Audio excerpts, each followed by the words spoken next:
Good morning, everybody. It is Steve Lookner with Agenda Free TV. We are here to bring you live coverage of the press conference with President Trump and Secretary of Health and Human Services Robert F. Kennedy Jr.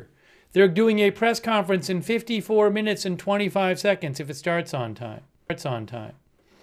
So we are going to cover it for you.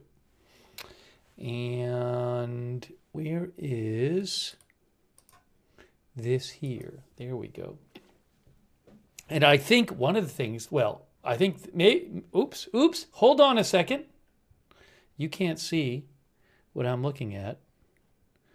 You'll be able to see it in a second.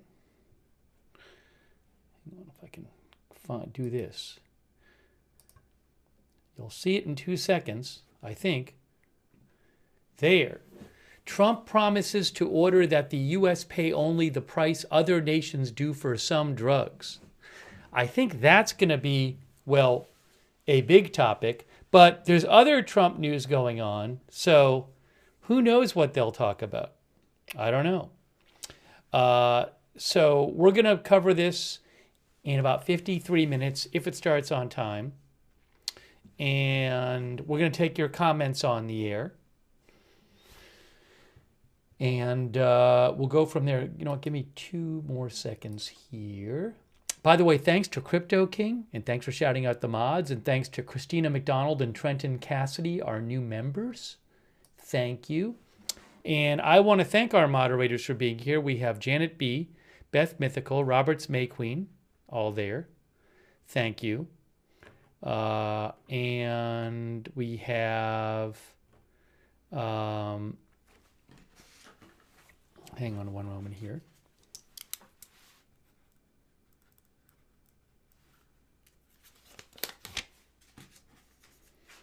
Linda Belk, Larry, and Misha on X.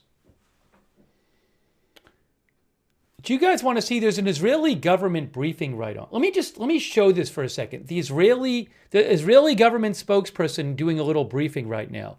Can I just throw this up on the screen real quick? Hang on. Is this going to work? Is this going to work? Let's see. Kim Orbach was just 20 from Zichron Yaakov. He too fell in battle in southern Gaza. Yishai was a school friend to my sons. My sons described him as the nicest, kindest guy you could ever meet. Yishai was a talented trumpet player. Yishai introduced my son to the whole of the school orchestra when my son joined, and I heard Yishai play and sing during many school concerts. It was a pleasure. Sorry to interrupt. I was putting this up, guys, because some people are saying that they on YouTube might have an issue. Refresh on YouTube. Please refresh on YouTube if you are having an issue. The stream is working, but you might have to refresh. The stream is not down. I am watching the stream.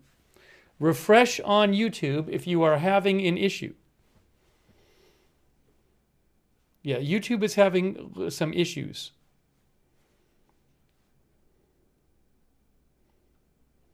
Okay. All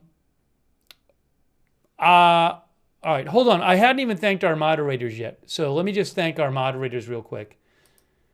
I was thinking of showing the Israel announcement because they might talk about the release of the American hostage, which is another American-Israeli hostage, which is another topic that's going to maybe be addressed in the press conference today. Hang on. I just want to finish thanking our moderators. We have Surly Dev moderating over on Twitch. Thank you.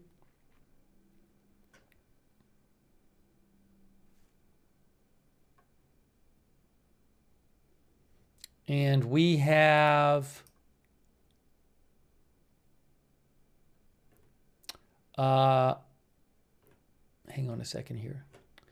Thanks to all of our other moderators who are modding. Now, I want to just see if the Israeli spokesperson, David Menser, is talking about Adon Alexander or not. Let me just check this. To our modding. Now, I want to just see if what am I hearing? Why am I hearing two of me? I'm hearing two of me. Where is that coming from? Why am I hearing two of me? Let's see. I must have a window open somewhere. It's not there. It's not there. That's strange. How am I hearing myself? There's got to be an explanation. All right, it's not any of these places. Oh, I know why. Well, that's fixed. Okay. To bring them home continues with force, with diplomacy, and with our unshakable commitment to every Israeli citizen.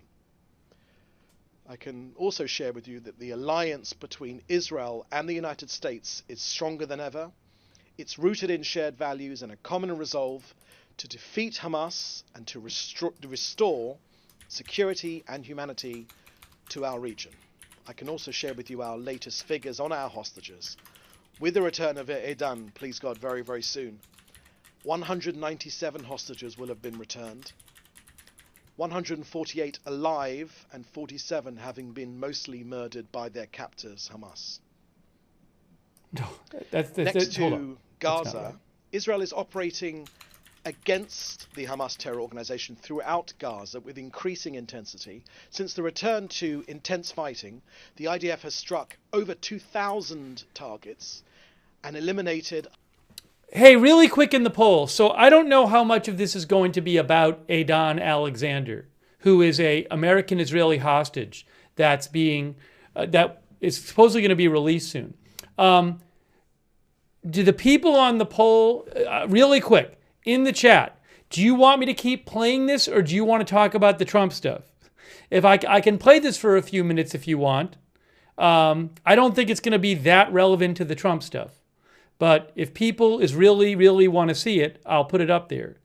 Again, I don't think it's going to be that referent. Let me just see what people are saying. Really quick. I got to do this really quick so I can either play it or not play it. Just put it in the chat. Just post yes or no. I'm seeing mixed. I'm seeing mixed.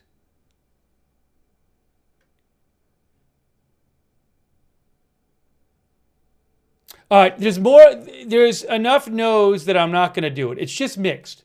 So, again, last check, is he talking about Adon Alexander? Rumors of the US pushing for a long-term deal. Thank you for that question, Samuel.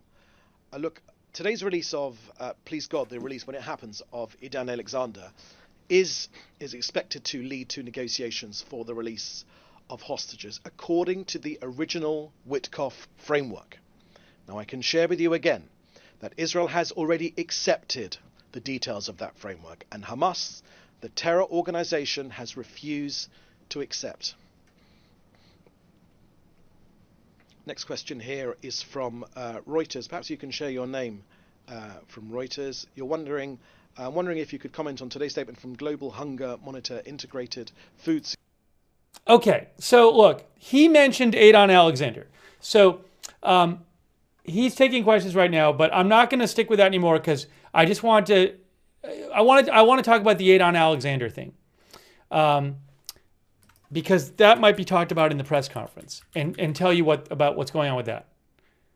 Here, look, this is it. This is what he was talking about right here. No, that's not it. Right here. No, right here. There it is. Hamas says it will release American-Israeli hostage Adon Alexander on Monday.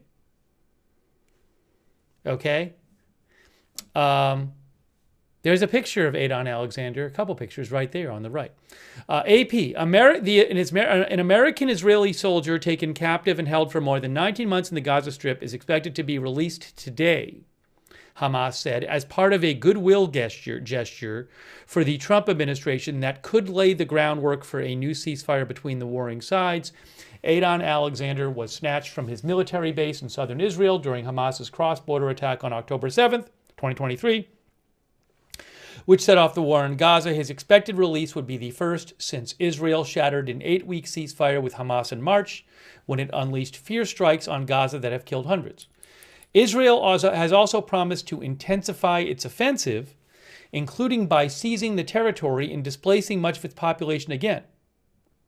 Before the ceasefire's demise, Israel blocked all imports from entering the war-ravaged Palestinian enclave, deepening a humanitarian crisis there and sparking warnings of a risk of famine if the blockade isn't lifted. Israel says the steps are meant to pressure Hamas to accept a ceasefire agreement on Israel's terms. Israel says that, including Alexander, 59 hostages remain in captivity, about 24 who are said to be alive, and the remaining are dead. Many of the hostages were freed in ceasefire deals. Trump says the expected hostage release is hopefully a step toward ending the war. After announcing yesterday its intention to release Adon Alexander, Hamas said in a statement today that the handover would occur later in the day, their time. Remember, they're several hours ahead of the U.S. Israeli authorities did not respond to requests for comment on the timing of the hostage release. President Trump, who is set to arrive in the Middle East on Tuesday on his first official foreign trip, I'm guessing that might be discussed in the press conference, said Sunday that the planned hostage release is a step taken in good faith towards the United States in the efforts of the mediators, Qatar and Egypt, to put an end to this very brutal war and return all living hostages and remains to their loved ones. He said, hopefully this is the first of those final steps necessary to end this brutal conflict. I very much look forward to that day of celebration. Trump, who's traveling to Saudi Arabia, Qatar, and the UAE, is not scheduled to stop in Israel. Trump envoy Steve Witkoff was expected in Israel on Monday. Adon Alexander's family, which is based in the U.S., is en route to Israel. Okay, so, again, he is expected to be released today. Adon Alexander, the last American hostage. He's American-Israeli. So I'm guessing that might be discussed during the press conference. So I was showing you a little of what the Israeli spokesperson's briefing, because he mentioned that.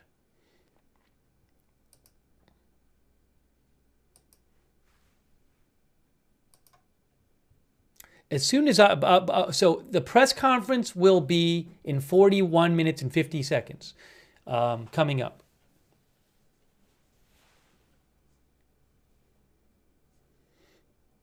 Okay.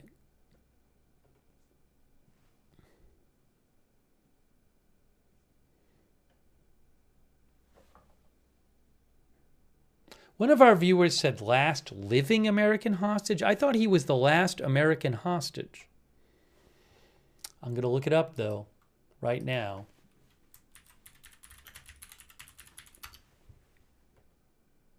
No, it's the last American hostage. Oh, last living American hostage. Oh. Are there Americans there? Let me look this up. I'm trying to figure this out. Oh, that's my fault. I'm looking at an article right now that says 4 U.S. citizens are presumed by the Israeli authorities to be dead. Well, thank you for that correction in the chat. I'm sorry. I might have even just read last living and just my brain didn't process it.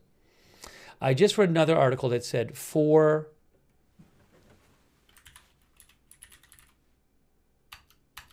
the New York Times article said 4 U.S. citizens are presumed to be dead there. Among the dead hostages still in Gaza.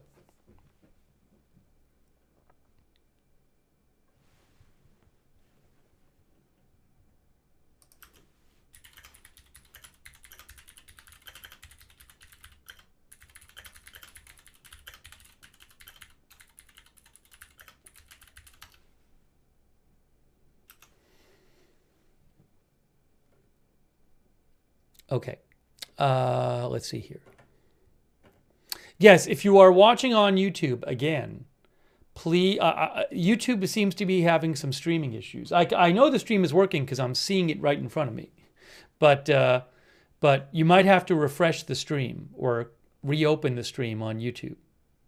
How long has it been, Yogi Shyam says? 2 years now? It was the 20, it's been a year and it's been over a year and a half. Because it was October 7th, 2023. 19 months. That's a long time. Well, I hope that hostage release goes okay. Oh, all right. So somebody said, what are they announcing today? We need to talk about this. Oh, and another thing that's going to be talked about today, if you missed it, in case you missed it overnight, there's a whole tariffs announcement too. There's all this Trump-related news going on. Look, U.S. and China take a step back from sky-high tariffs and agree to pause for 90 days for more talks. There's another AP article. The U.S. agreed to drop its 145% tariff rate on Chinese goods by 115 percentage points to 30%, while China agreed to lower its rate on U.S. goods to 10%. The article said they have called a 90-day truce in their trade war. Although I will point out that if at the beginning of Trump's administration he had just said 30% tariff on China, that would have been seen as a big deal. So it's important to keep in mind that there's still 30% U.S. tariff on China and 10% China tariff on the U.S. But it's lower than 145% and 115%. AP says stock markets rose sharply as the globe's two major economic powers took a step back from a clash that has unsettled the global economy. Economists warned that tariffs still remained higher than before and that the outcome of future talks was uncertain.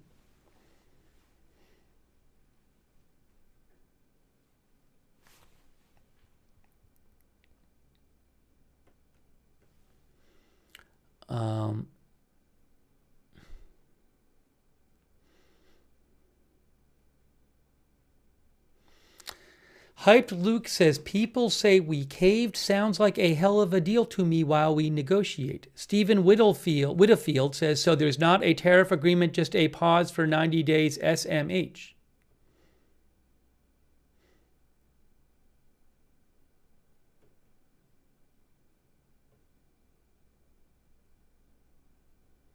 Jane Jones says, that's a good trade deal with China.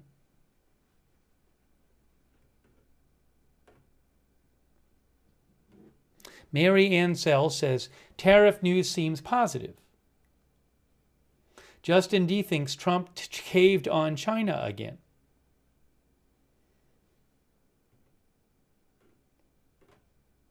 By the way, I know YouTube folks, the last few streams we've had some issues where there's little glitches in the YouTube streams.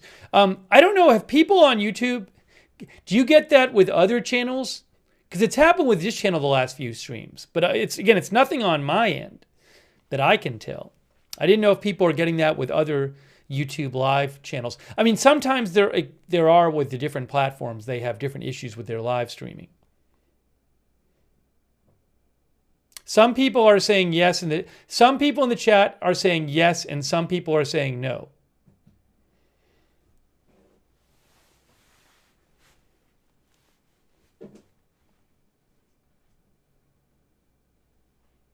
But some people are saying,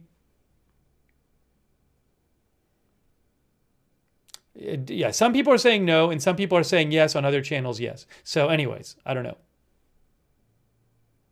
Bored PC Guy says, if you have more people watching, average issues will just be greater on the client side.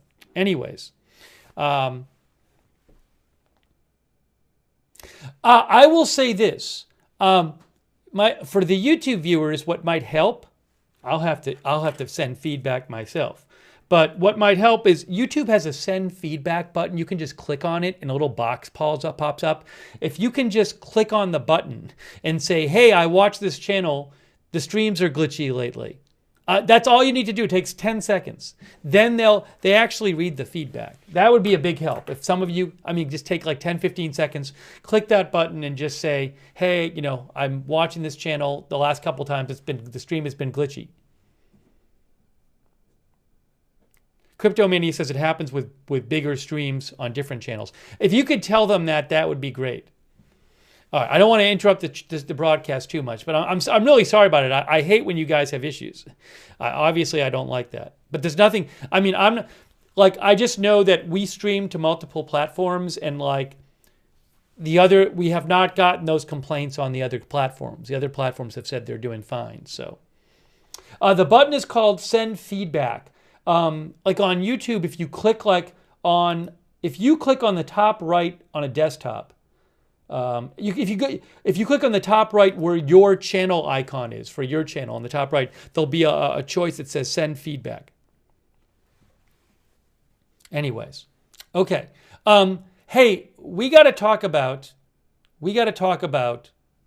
the prescription drug thing, because I believe that the press conference was originally called because of this topic. But there's been this other news coming out. There's the President Trump is going to the Middle East. The last living American hostage, American Israeli Adon Alexander, is supposed to be released today. There was a China-U.S. 90-day tariff reduction deal announced. So all this other news. But I believe that my guess is that the reason the press conference was called is because of this.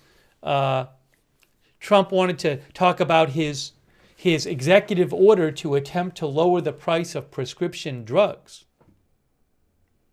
Now, President Trump is hoping it'll end up lowering prescription drug prices a lot, but there's certainly a bunch of things that could get in the way of the executive order, which we can talk about.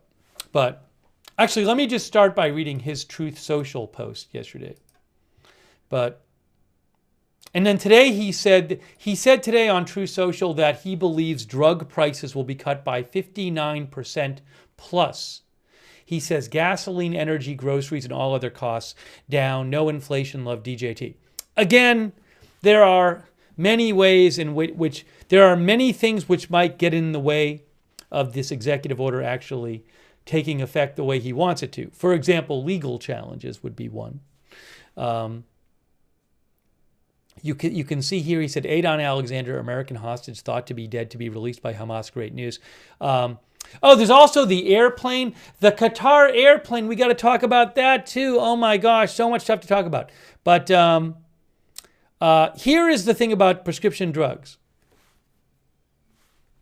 By the way, yesterday he said, my next truth, which I guess a post on True Social is called, he said, my next truth will be one of the most important and impactful I have ever issued in joy.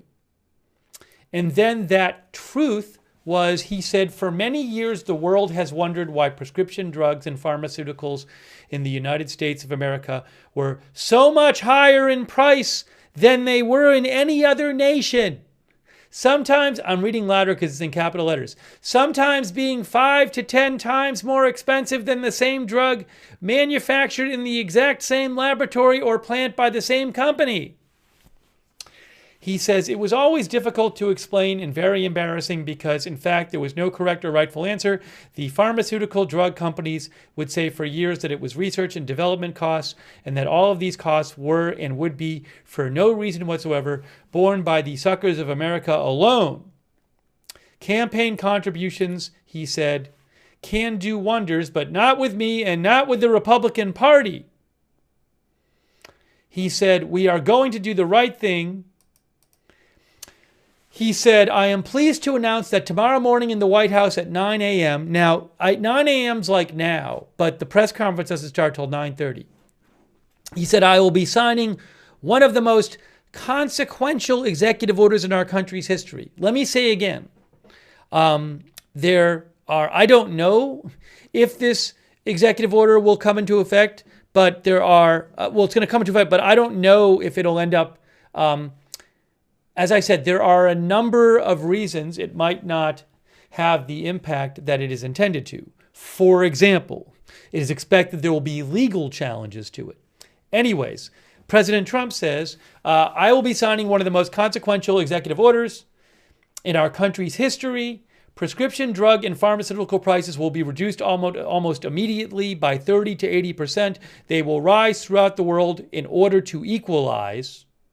And for the first time in many years, bring fairness to America. I will be instituting a most favored nations policy whereby the United States will pay the same price as the nation that pays the lowest price anywhere in the world. Our country will finally be treated fairly, and our citizens' healthcare costs will be reduced by numbers never even thought of before.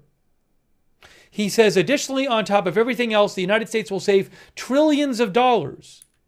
Thank you for your attention to this matter. Make America great again, he says. So that was the Post. I think that's why the press conference is happening. And so you can see AP says, President Trump says he'll sign an executive order that, if implemented, could bring down the cost of some medications, reviving a failed effort from his first term on an issue he's talked up since even before becoming president. The order Trump is promising will direct the Department of Health and Human Services, led by Robert F. Kennedy Jr., who's going to be at the press conference today, to tie what Medicare pays for medications administered in a doctor's office to the lowest price paid by other countries. His proposal would likely only impact certain drugs covered by Medicare and given in an office. Think infusions that treat cancer and other injectables, but it could potentially bring significant savings to the government, although the trillions of dollars Trump boasted about in his post may be an exaggeration. Medicare provides... hold on a second. Hang on a moment. I have something here. Hold on a second. Give me a moment. Give me a moment. I think this might be a helicopter. Is this... Hold on, what is this? I'm seeing something. This is in Israel. This is in Israel, and that is a helicopter. And this is a helicopter carrying the mother of Adon Alexander and a U.S. official. So this helicopter is carrying the mother of the Israeli-American hostage who is going to be released today. That's what this live shot is. This is from Reim, Israel. I didn't know what I didn't know exactly what it was, and I saw it pop up. So, again, that is a live shot from Reim, Israel, of a helicopter carrying Adon Alexander's mother and a U.S. official. That's according to AFP, that's who they say is on the helicopter. So I want to just cut in for a second and show you this. We'll get back to the drug proposal in a second.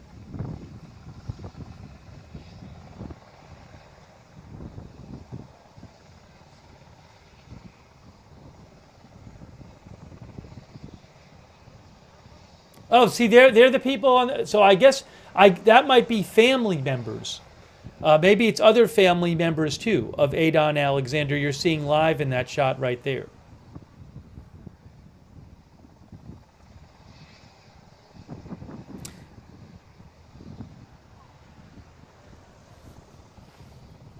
Adon Alexander is expected to go through this base, this military base, on the way home.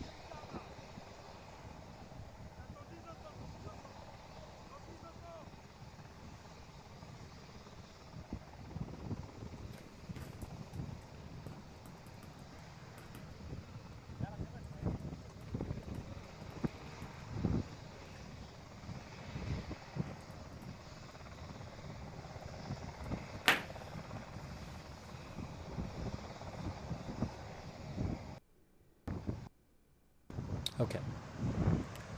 All right. So we saw the helicopter come in. I'll keep an eye out for other feeds. But we have 24 minutes till the Trump Kennedy press conference, if it starts on time.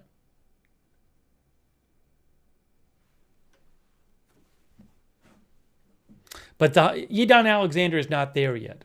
But I guess some family members just arrived on the helicopter in Reim, Israel, at a military base. Oh, they're zooming in on the truck.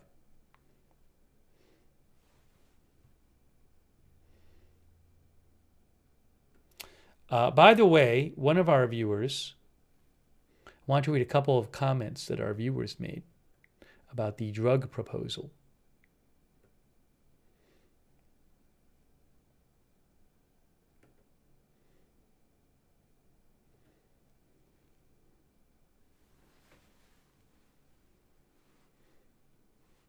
Mona L says, how much money would drug companies save if they just stopped all the commercials? My guess is that they think the commercials actually make money for them. I don't think they do it unless they thought they made money for them.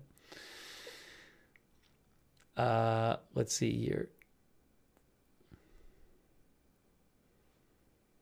Icy Bird says, it's cool he's doing policies the Democrats tried to pass for years.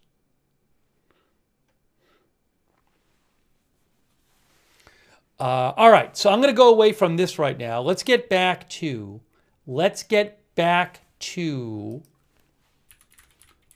talking about some Trump-related stuff, because that press conference is coming up. It's coming up.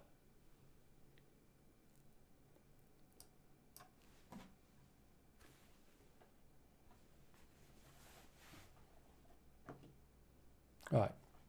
This says, Trump to sign drug pricing executive order promises 59% cut. If I have other big footage of the hostage release, I will put it up there. Oh, I know. We got to talk about the plane as well. All right. I'm going to talk about the plane in a second. So really quick, again, President Trump plans to sign an executive order on a prescription drug pricing today that aims to align the U.S. with what other countries pay. A move, he said on social media, would be a cut of 59% in certain drug prices.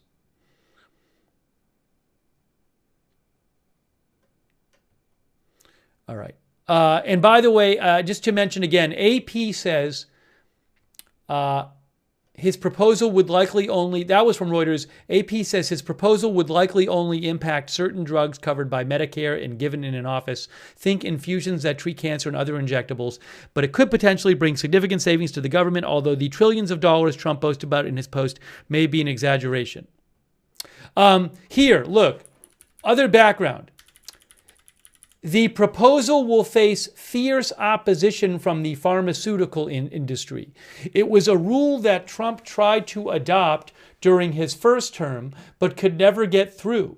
He signed a similar executive order in the final weeks of his presidency, but a court order later blocked the rule from going into effect under the Biden administration. The pharmaceutical industry argued that Trump's 2020 attempt would give foreign governments the upper hand in deciding the value of medicines in the U.S. The industry has long argued that forcing lower prices will hurt profits and ultimately affect innovation and its efforts to develop new medicines. Only drugs on Medicare Part B, the insurance for doctor's office visits, are likely to be covered under the plan.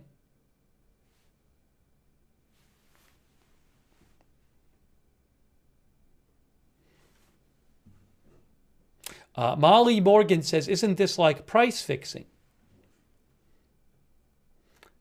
Let's see here. Oh, hold on a second here.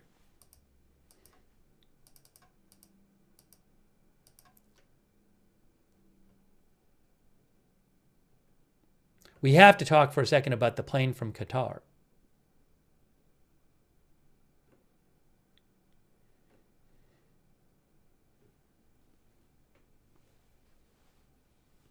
TFB says pharma sales reps and executives make a fortune, that's what it will affect. Jersey, Texas think they need it for all Americans and not just Medicare. Captain Chaos says, of course, the rich guys hate this idea. It cuts into their profits. By the way, thanks to C50 Pack for subscribing on Twitch. Thanks Brainstorm Warning for the shout out on Twitch. Thanks Flumpingtons for subscribing on Twitch. Thanks Gayla Standerford for being a member on YouTube. Thank you, the Carzar, for your support, who says if you want to lower the cost of prescription drugs, stop allowing them to donate to politicians. Thank also to Crypto King.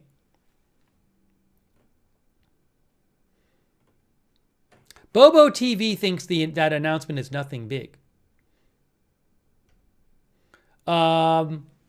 Okay, hold on. There's so much to talk about, but I can talk about more about that, but we got to talk about the plane. I'm trying to quickly cover all the topics, all the big topics that might be brought up during the press conference. We haven't talked about the plane from Qatar. There's a bunch of different reporting that says Qatar is going to give the Trump administration this plane that's worth hundreds of millions of dollars that he can use as the new Air Force One.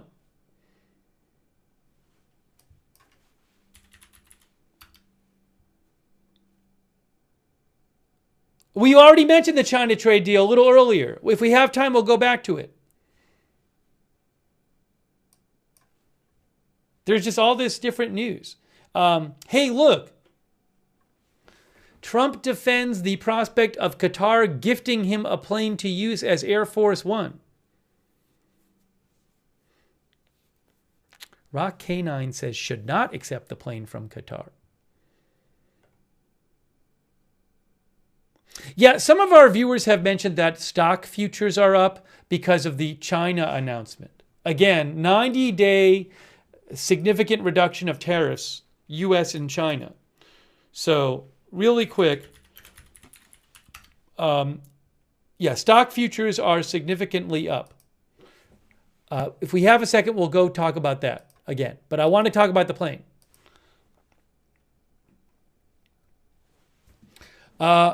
President Trump is ready to accept a luxury Boeing 747-8 jumbo jet as a gift from the ruling family of Qatar during his trip to the Middle East this coming week, and U.S. officials say it could be converted into a potential presidential aircraft, says AP. By the way, this isn't just AP reporting this. There's all kinds of reports on this. The Qatari government said a final decision still hadn't been made. Still, Trump defended the idea, what would amount to a president accepting an astonishingly valuable gift from a foreign government. President Trump defended it as a fiscally smart move for the country. Let me show you President Trump's truth. He posted, it's called a truth, on Truth Social. He said, so the fact that the Defense Department is getting a gift free of charge of a 747 aircraft to replace the 40-year-old Air Force One temporarily in a very public and transparent transaction so bothers the crooked Democrats that they insist we pay top dollar for the plane. Anybody can do that. The Dems are world-class losers. MAGA.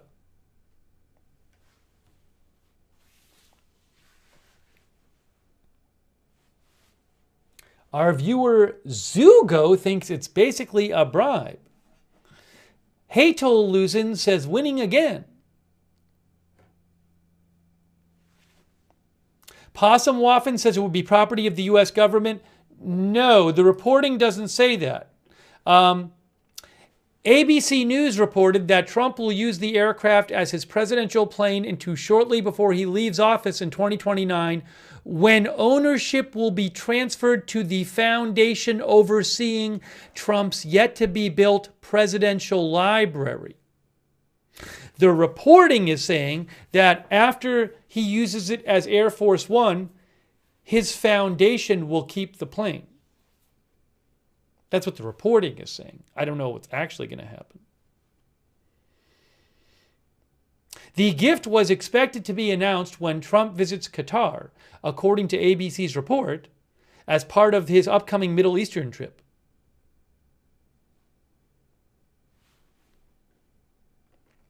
Administration officials anticipating ethics concerns have prepared an analysis arguing that accepting the plane would be legal, according to ABC.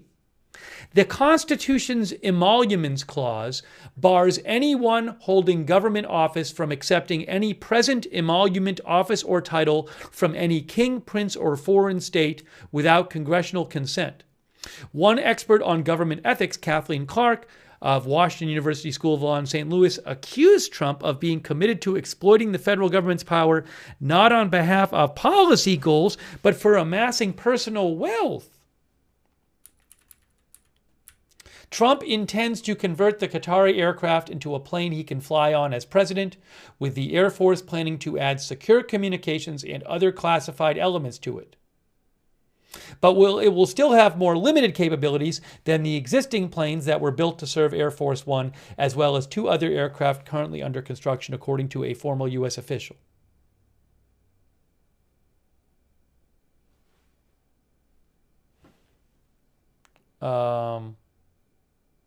And I'm going to take some comments from you guys on this.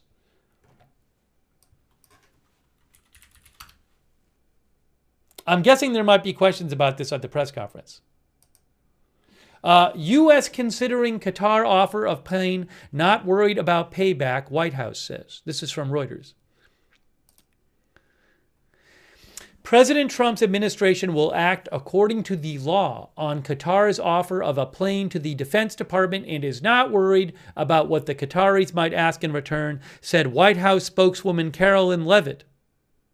The Qatari government has graciously offered to donate a plane to the Department of Defense, she said. The legal details of that are still being worked out, she said on Fox News. A source briefed on the matter told Reuters yesterday that Trump's administration intends to accept a Boeing 747-8 airplane as a gift from the Qatari royal family that would be outfitted to serve as Air Force One. The press secretary said any donation to this government is always done in full compliance with the law, and we commit ourselves to the utmost transparency. We will continue to do that. The luxury plane, it says down at the bottom here, can you see this? At the bottom of the article, it's here. Can I get it on the screen for you here? I have to do something here. Where is the here? Is this going to work? Let's see. Hold on. Here. At the bottom, it says the luxury plane, which would be one of the most valuable gifts ever received by the U.S. government, would eventually be donated to Trump's presidential library after he leaves office, the source said. A new commercial 747-8 plane cost approximately $400 million. Okay. Let me take some comments now.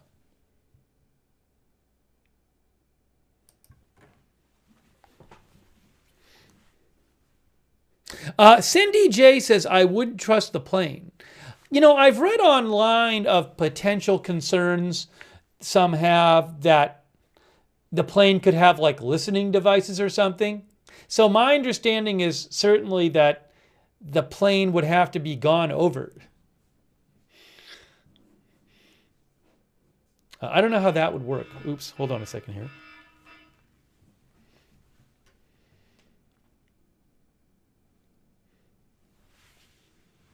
FT Scout thinks bugged for sure. Peter Pettigrew says not even finalized, not going to go wild yet. Yes, it has not been finalized.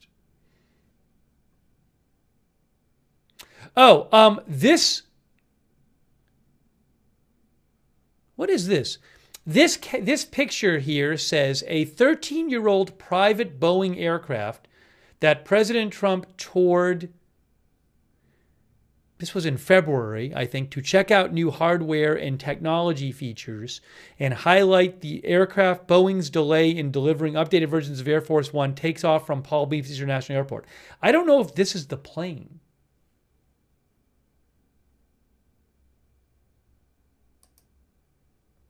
I think this might be the plane.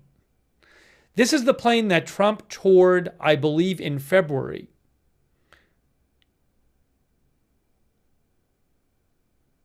But I may be the caption says he toured it on Saturday, but I thought he toured a plane in February.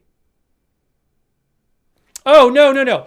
ABC said the new plane is similar to a 13-year-old Boeing aircraft Trump toured in February while it was parked at Palm Beach International Airport. Okay, so it's similar to that plane, but it's not that plane.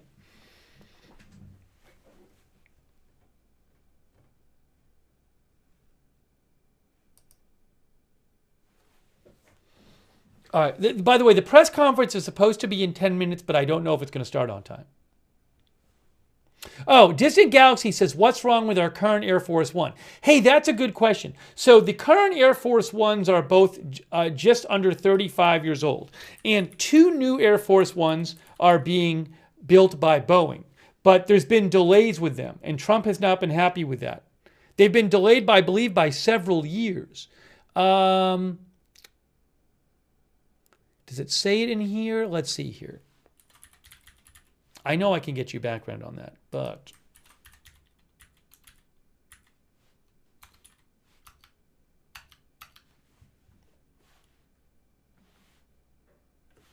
Boeing has the contract to... Air Force One is a modified 747, says AP. 2 exist, and the president flies on both, which are more than 30 years old.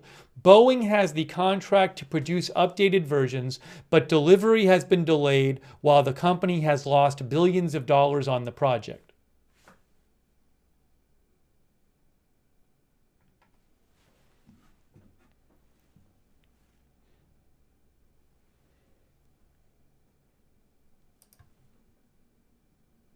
Where is, hold on a second here. Michael Cernkovich thinks there's no way they could retrofit it as a replacement for Air Force One. It takes years. They don't manufacture 747s anymore. I bet they'll want into convert into the new Doomsday jet. Hey, thank you, Michael Cernkovich. I appreciate that, Michael. Thank you. By the way, an article I was reading yesterday, it may have been a New York Times article, said that it could take a while to just upgrade this plane because there's a bunch you need to do to it to get it ready to serve as Air Force One. It has to have all these secure communications. It needs to be able to withstand certain things. Let me see here.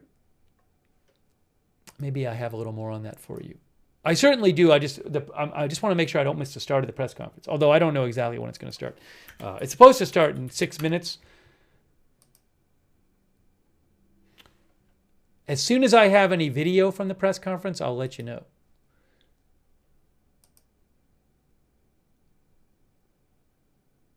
Again, it'll be all right. So it's President Trump and Secretary of Health and Human Services RFK Jr., Robert F. Kennedy Jr. Okay, so they are going to be speaking. So and they're going to be definitely talking about this executive order where President Trump is going to try to lower some drug prices by saying basically that the U.S. gets to pay what the lowest price paid by any other country for certain drugs. I believe it is most favored nations. And there's that, but certainly we could have questions about the new trade deal announced overnight with China, whereby there's a 90-day period where tariffs between the U.S. and China are going to be reduced on both sides. The U.S. is reducing its tariff for 90 days on China to 30%. China is reducing its tariff for 90 days on the America to 10%. And they were both over 100% before because they'd gone up to that much over the last few months. There's that. There's this Qatar plane thing we've been talking about. There's the supposed release today of the last living American hostage in Gaza, Adon Alexander. That could get discussed. There's all this stuff that could be discussed today. And hang on a moment here. I don't know how many questions they'll take, But I would think that maybe they'll talk first and talk about the drug proposal, and then maybe he'll take questions on everything.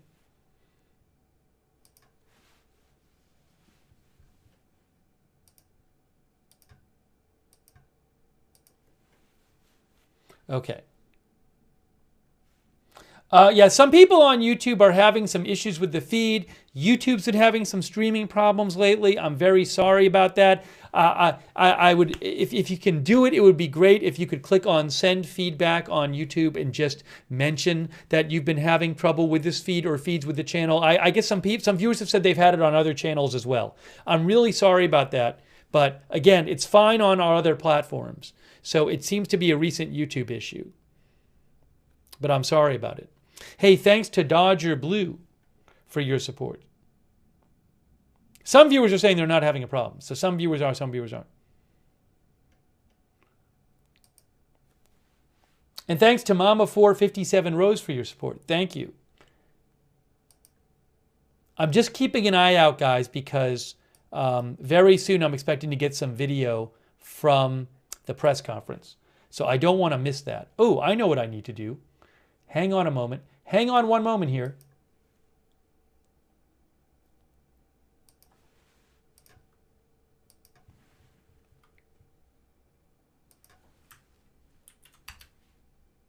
I'm getting ready to show you this. That's what I'm doing.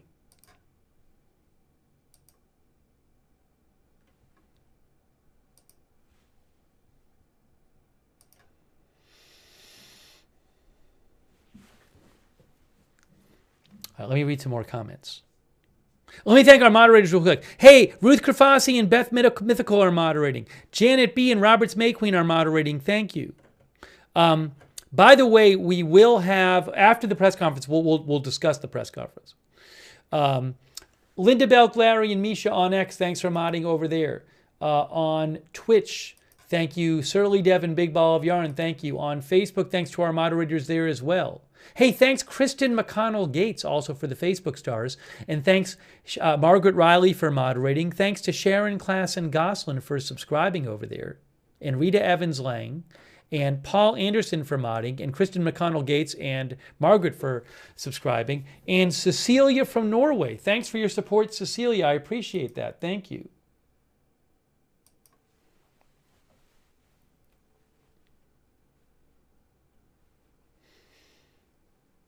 Okay, so I got my eyes out. In 2 minutes, I'm going to have to just change the headline to soon the press conference starts. Because I don't think it's going to start on time.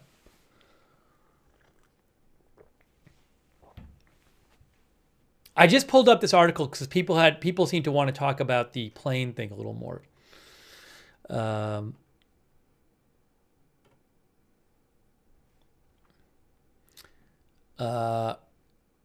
Qatar is just, this is a Washington Post article. Qatar is discussing donating an aircraft to the U.S. government for President Trump to use, but no final agreement has been reached. While the deal is not final, ethics experts are raising concerns about the possible donation from a foreign government, which they say is unconstitutional, violating the emoluments clause of the Constitution. ABC News yesterday reported the Trump administration is preparing to accept the plane from the royal family of Qatar. Per ABC News, the plane would be available for use by Trump as the White House's new Air Force One until shortly before the end of his second term, after which the plane would be transferred to the foundation handling the Trump Presidential Library. Trump has long complained about the status of the current Air Force One and also has criticized Boeing over a contract to build 2 new Air Force One planes that he said is now running late. In February, Trump told reporters he is not happy with Boeing. He said, "We gave that contract out a long time ago as a fixed price contract, and I'm not happy with the fact that it's taking so long and we may do something else," he said back in February. He said, "We may go and buy a plane or get a plane or something."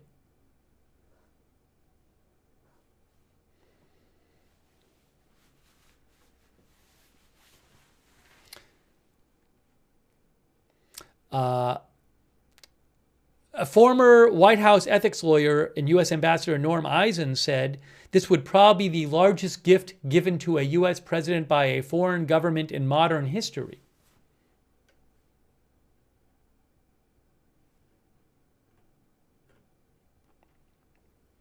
J Ignition says, get that plane, nothing wrong with that.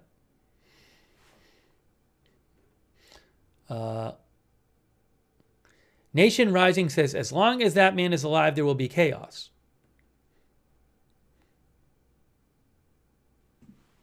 Waldo thinks politicians take gifts all the time. How do you think they get so rich? Jormanwrecker, I have not heard anything about Qatar offering to pay for the renovations to the plane.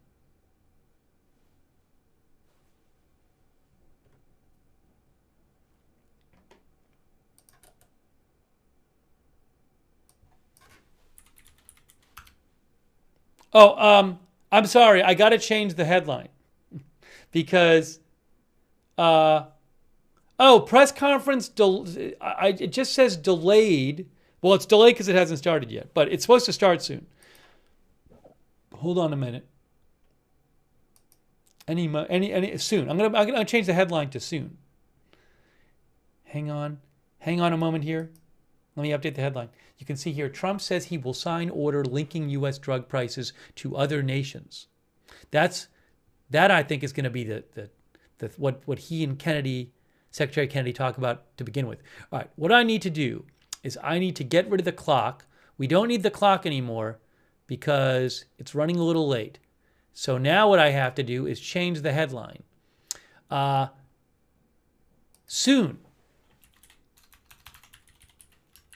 Trump and RFK Jr. press conference. And I'll do this. Just do that there. Move this over here. What is going on with this? Ooh.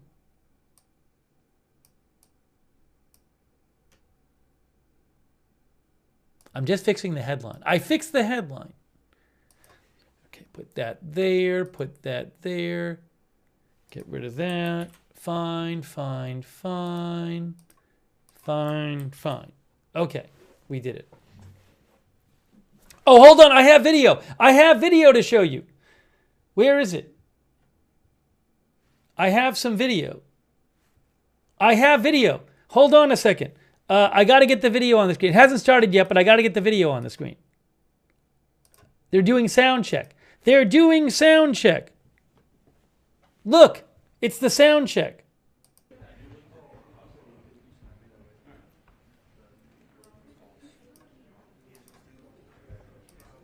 Oh my gosh. Wow. You guys good on camera over here? Good. Okay.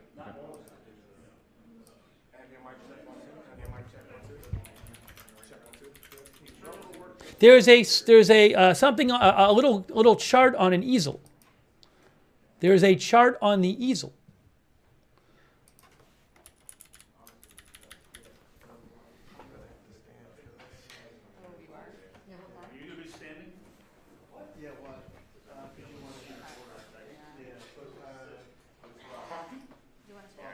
Oh my gosh, it's going to start soon.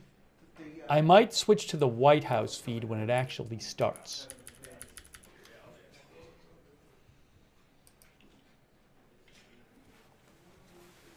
All right, anyways, we'll talk until it starts. But at least we got some video. The Dow is up by 2.35% right now. Stocks are up, I know, in a significant part because of the U.S.-China deal, the tariff rollback deal for 90 days.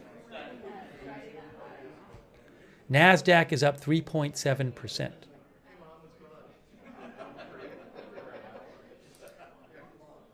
Let me read you something about this tariff deal. The Washington Post says, U.S. and China agree to lower most tariffs for 90 days amid trade talks. Hold on a second here.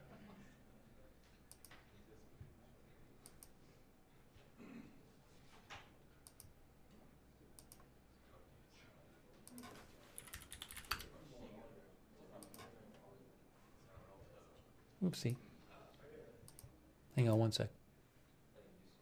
One moment, please.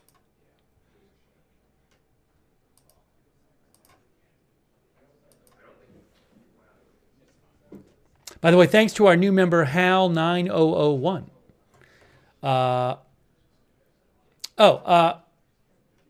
The Washington Post says stocks surge after U.S. and China agree to cut tariffs. Stocks popped in early trading after the U.S. and China agreed to dramatically lower tariffs for 90 days. The S&P jumped 2.8%. Dow Jones jumped 2.3%, and the tech-heavy NASDAQ soared 33.8% in pre-market trading. The deal announced Monday. Global markets have been volatile since late February when the White House started imposing tariffs on dozens of countries. The deal announced Monday offers a temporary reprieve, slashing the U.S. tariffs on Chinese goods from 145% to 30%. Beijing said it would cut its blanket tariffs on American goods from 125% to 10%. Both reductions take effect Wednesday.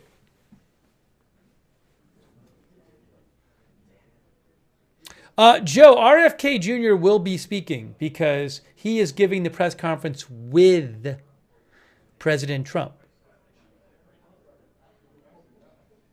Thank you, Leon Yoder, for your support, who thinks Boeing's performance is severely impacted by its focus on DEI rather than merit.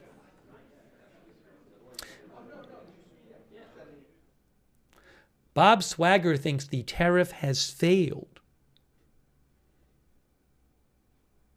Hassel DeHoff says stock market manipulation. Yes, the market is now open.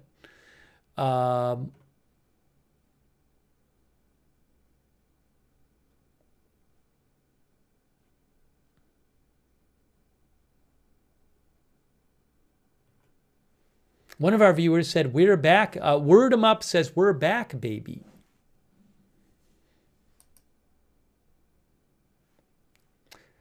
Oh, hold on a moment here. Let me just make sure I have this set up here. Let me just make sure I have this set up correctly because I have two different feeds here.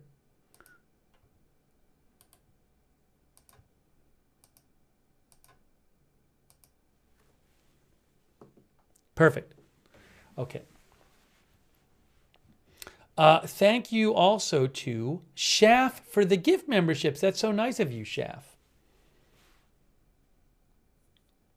Get ready, folks. We're going to have this press conference, and we are going to take your comments and questions after the press conference. All sorts of news for the press to ask about. I don't know how many. I mean, is it going to be, I don't know if it's going to be one of these press conferences where they come out and they talk about President Trump's drug prices executive order, and then they take a ton of questions, or will they just take a few questions? I mean, I assume they'll take questions because it's a press conference. But sometimes with these events, it starts out about one thing, but then there's questions about all kinds of things. So there might be questions about all the various things that we've been talking about. Rick D says, buckle up, Buttercup. Oh, thanks to Logan Griffin. I appreciate that, Logan, from Australia. Again, when it starts, I'll probably switch over to the White House feed. So you may see the video kind of switch for a second in the audio. It might take me a second to do that when it starts.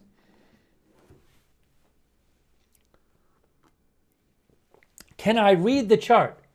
It looks to me like it says, it says Biden's bad price deal. I think the sign says Biden's bad drug price deal. I think that's what it says. What do you guys think?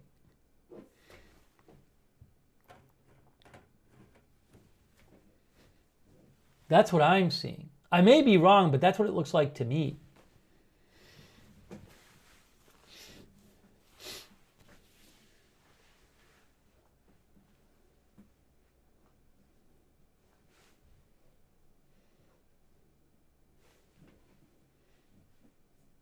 Who is on the horse? I can't really see. Is it Teddy Roosevelt on the horse? I don't know.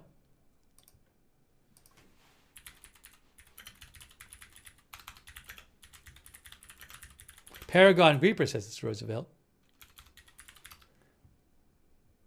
I believe it is Teddy Roosevelt.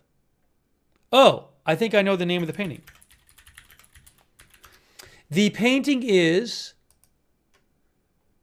yes, it is called, the White House Historical Association says that painting is Theodore Roosevelt. It was painted by a Polish artist, Tadeusz Stika, around 1909. It depicts Roosevelt during his time with the Rough Riders, a volunteer cavalry unit that Roosevelt led during the Spanish-American War. It was acquired for the White House in 1974. I'll actually post a link in the chat to that painting where you can see it.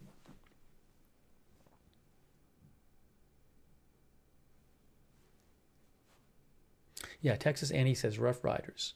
All right, any moment now, this is supposed to start. They'll walk in.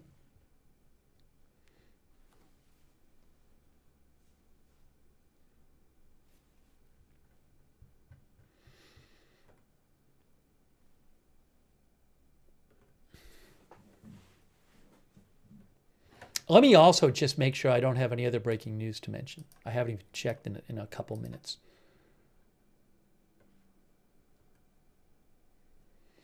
MSNBC says Dow surges more than 1,000 points after China and U.S. agree to temporary tariff cuts.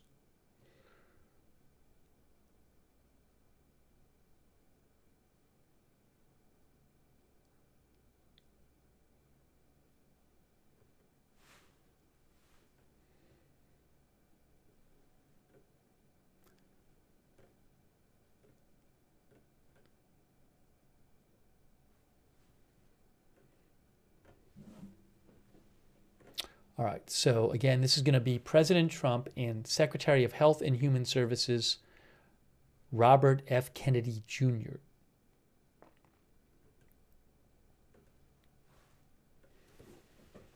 Thank you for being with us.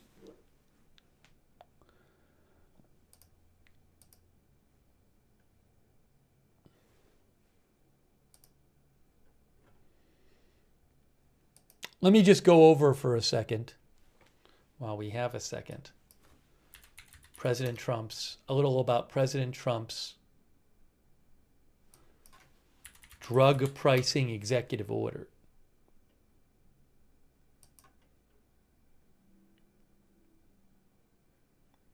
By the way, the Washington Post says this is going to be the topic of this news conference is technically supposed to be about drug prices. And you can see there's that chart there that I think says Biden's bad drug pricing deal.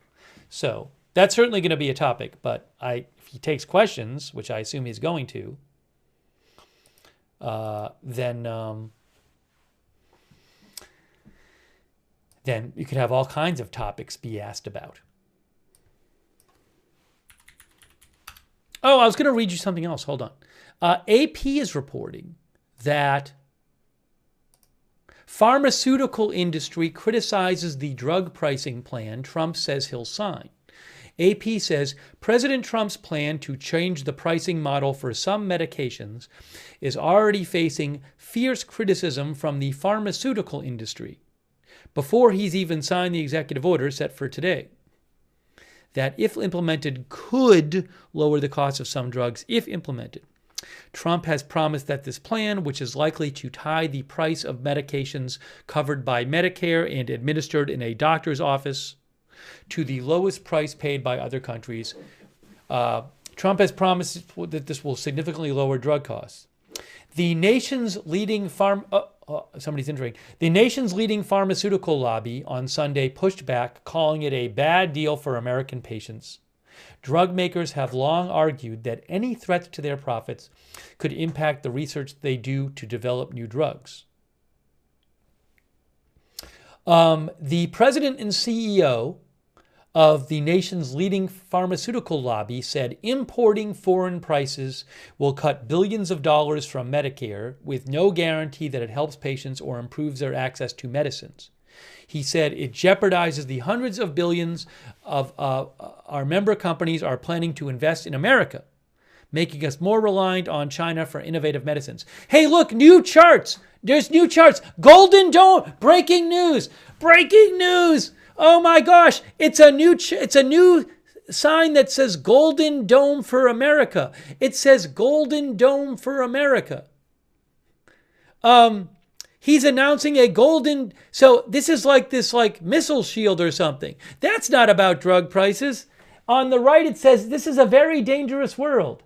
We're going to protect our citizens like never before. Oh my gosh. It's also going to be about the Golden Dome. Golden Dome. Breaking news. It's going to be about the Golden Dome too. I didn't know it was going to be about the Golden Dome. What's happening now? Wait, why is this being moved? He's moving the Golden Dome sign.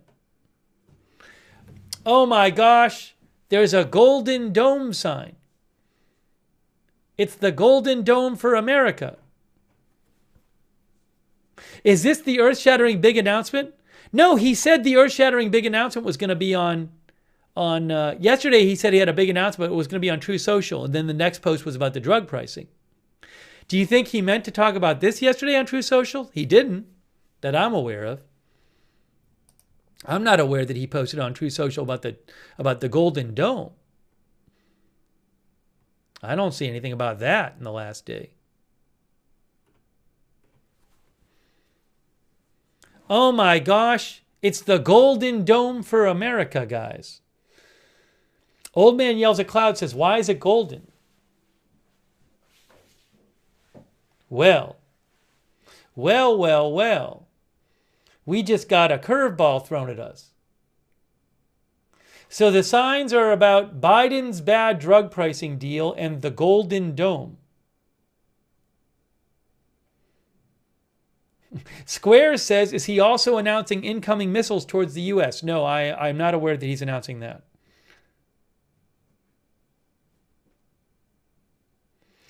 Edgar says it's because we're in a golden era. Well, this is really something. It's interesting, though, because the press conference is with RFK Jr. I don't think RFK Jr. is talking about the Golden Dome. I wonder if that topic was a late addition to the press conference. I don't know. And, I mean, this press conference had been billed as being about the drug pricing. Allie Jack says it's golden for a reason you will understand in the future. So, breaking news. This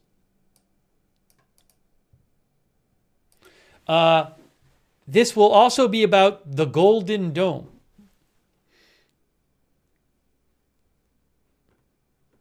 If you missed it, rewind your stream about 3 minutes and you'll see the big Golden Dome sign. Incredible. Incredible. Cheryl Simpson says, why are they flooding the news with news?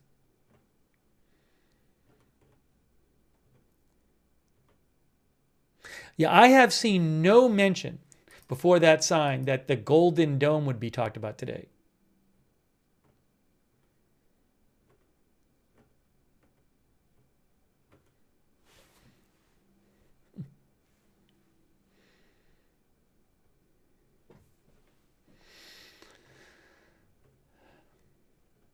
Oh, wow, so much news.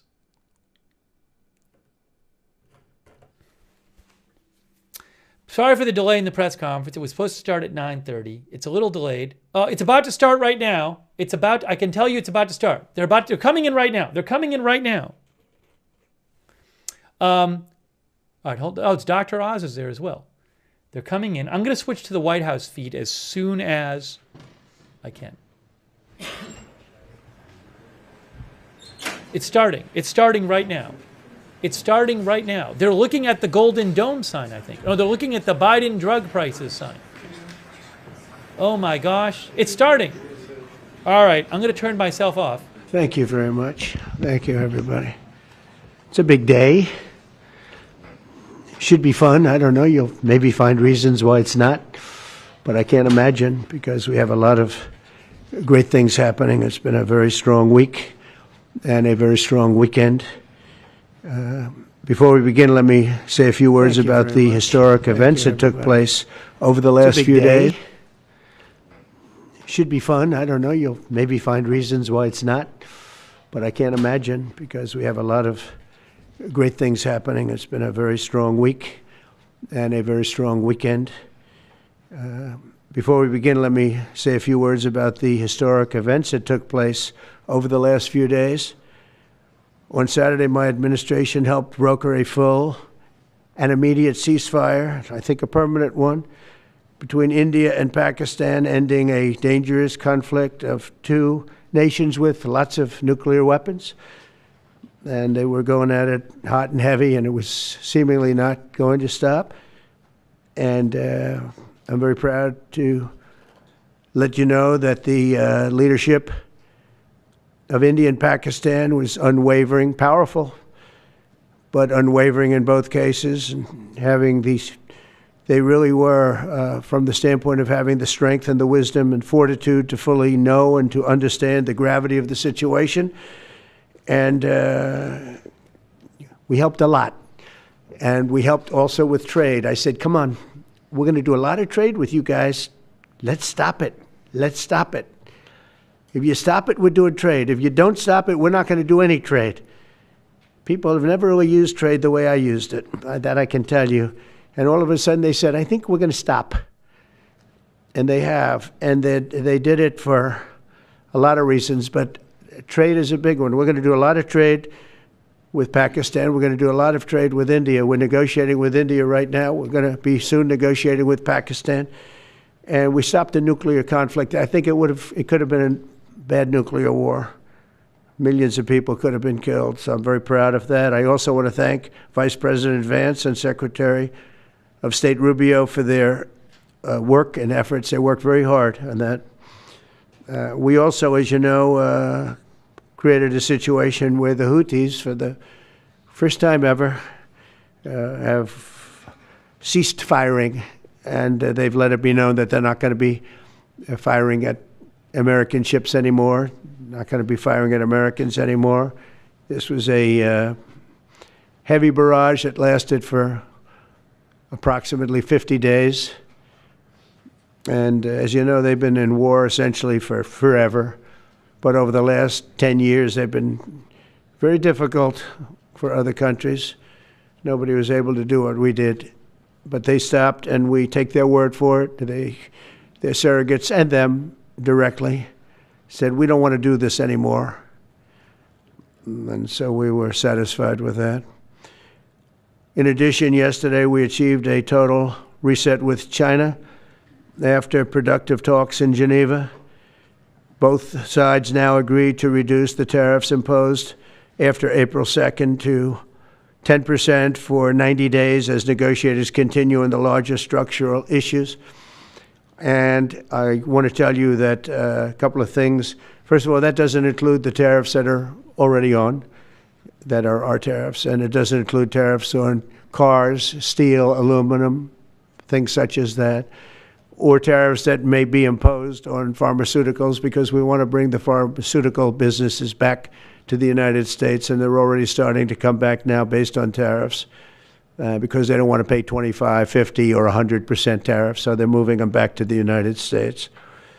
I spoke to Tim Cook this morning, and he's going to, I think, even up his numbers, $500 billion. He's going to be building a lot of plants in the United States for Apple, and we look forward to that. I really do look forward to that. But the talks in Geneva were very friendly. The relationship is very good. We're not looking to hurt China. China was being hurt very badly. They were closing up factories. They were having a lot of unrest. And they were very happy to be able to do something with us. And the relationship is very, very good. I'll speak to President Xi maybe at the end of the week. We have some other things we're doing. But one of the biggest things that we're doing, and I don't know if people realize this, but we made a great deal with China, a great trade deal. But it was a much bigger deal originally, and then they canceled it right in the last day some of you faces I remember were there when that happened. I remember you. And we had a deal where they opened up their country to trade with the United States. And they took that away at the last moment, and then I canceled the whole thing. And then 6 months later, we ended up doing a smaller deal. But it was a big deal. It was $50 billion worth of product that they were going to purchase from our farmers, et cetera. And we agreed to that. People thought it was 15 because they were doing 15. We made it 50 because I misunderstood the 15.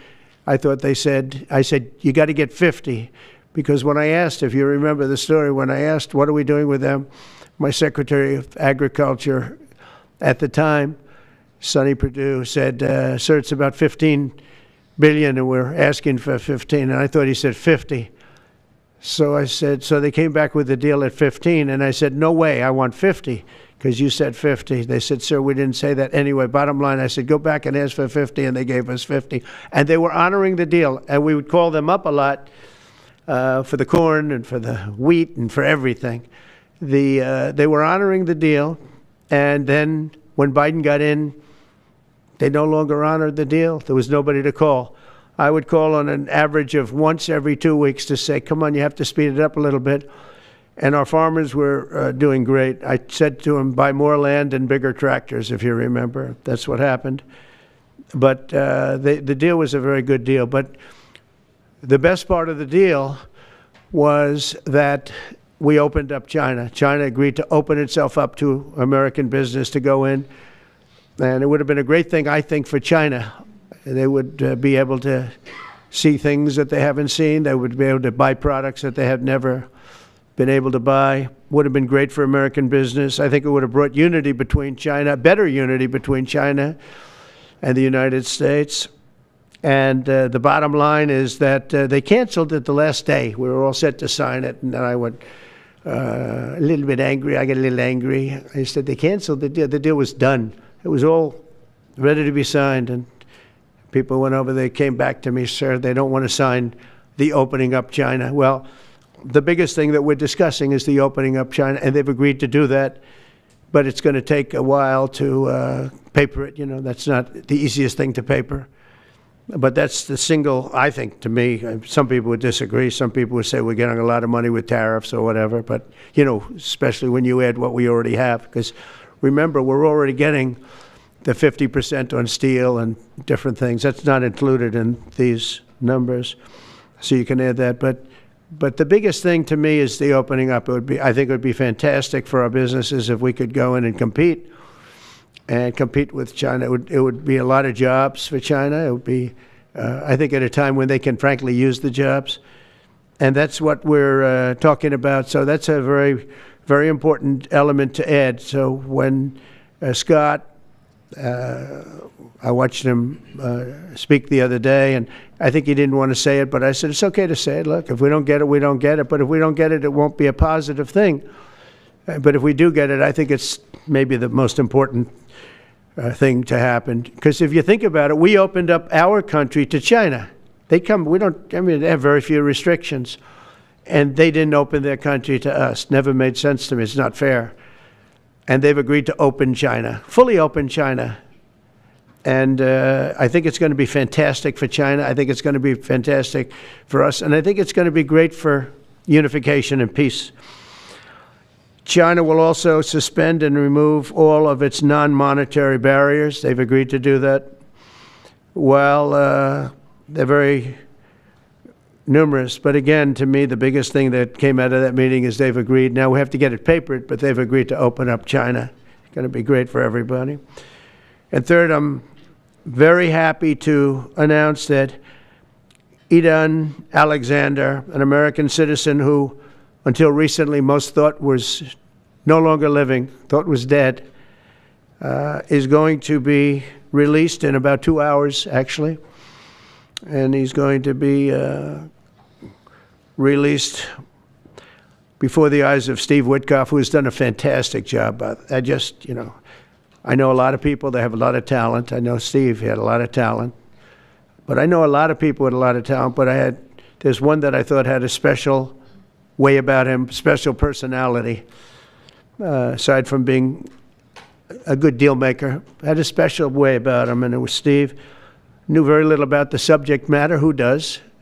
But he learned it in about 2 hours.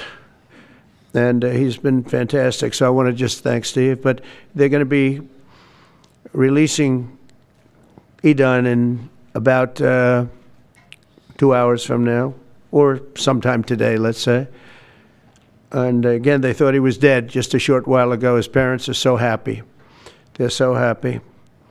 So it's, as you know, Adon's the only American citizen who's captured and held hostage by Hamas since October 7th, 2023.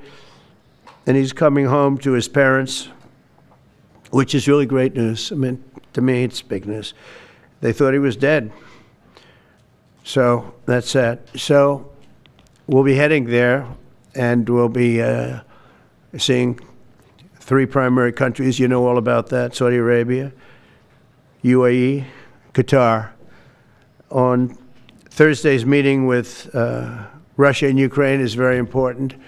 I was very insistent that that meeting take place. I think good things can come out of that meeting. Stop the bloodshed of the horrible. It's a bloodbath. But that 5,000 more, it's really much more, I'm trying to be conservative, more than 5,000 soldiers. Russian, they're not American soldiers, they're from Russia, they're from Ukraine, but they're people. They're human souls, and they're being killed at levels that we haven't seen since the Second World War. And it's every week.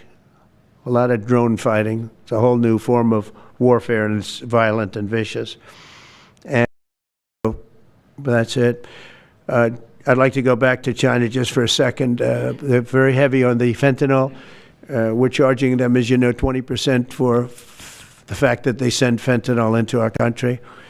And they've agreed that they're going to stop that. And, you know, they'll be rewarded by not having to pay, you know, hundreds of billions of dollars in tariffs. So the fentanyl should stop. It comes from China. It's amazing. And comes through our southern border, comes through our northern border too, comes through Canada, and comes through our southern border, much more through the southern border. But so that's a very important subject to me, because everybody in this room has lost friends or people that have family members that have died of fentanyl. So there's a big incentive for China to stop, and I take them at their word. They're going to work on that, I think, very hard. And one thing, when they work on something, they get it done. So now I'm about to depart on a historic visit. Some of you are going with us to, as I said, Saudi Arabia, Qatar, and United Arab Emirates. Before I do, I'll sign one of the most consequential executive orders in our country's history. I don't think there's ever been anything signed like this, certainly not with respect to health care, nothing even close. I'm delighted to be joined on this occasion by Secretary of Health and Human Services, Robert F. Kennedy Jr., who is doing a really good job, I have to tell you that. CMS Administrator, a friend of mine, Dr. Mehmet Oz, who is an amazing guy. You know, I was telling Bobby before, Oz had a very successful show, but it hurt his reputation. Because when you're in show business, it hurts your reputation a little bit. It's good for you, but in terms of professionalism and being a doctor, it sort of hurts your reputation. This guy went to the best schools, was the best, I mean, top of the line. Then he did a television show, became a success, made a lot of money, all that stuff, but it sort of hurt him. And you know who I compare that to? I hate to say this, but a special woman, Jeanine Pirro. She was the toughest, smartest DA, maybe in our countries, in our cities and states history, New York. She was really tough, really sharp. Then she did a show, and people didn't think of her quite the same way. She became more of an entertainment person, like Oz. Oz is not an entertainer. He's not really an entertainer, if you know the real story. And she isn't either. She is unbelievable. She was one of the strongest district attorneys in the history of New York, highly respected, very tough, went after the drug dealers at a level that you don't see today anymore. And hopefully she's given up a tremendous, she's leaving the #1 show on cable television, one of the #1 shows on television, period, The Five, but they've got great people left behind, but she was a big part of it. And so I equated to that. Janine Pirro is unbelievable.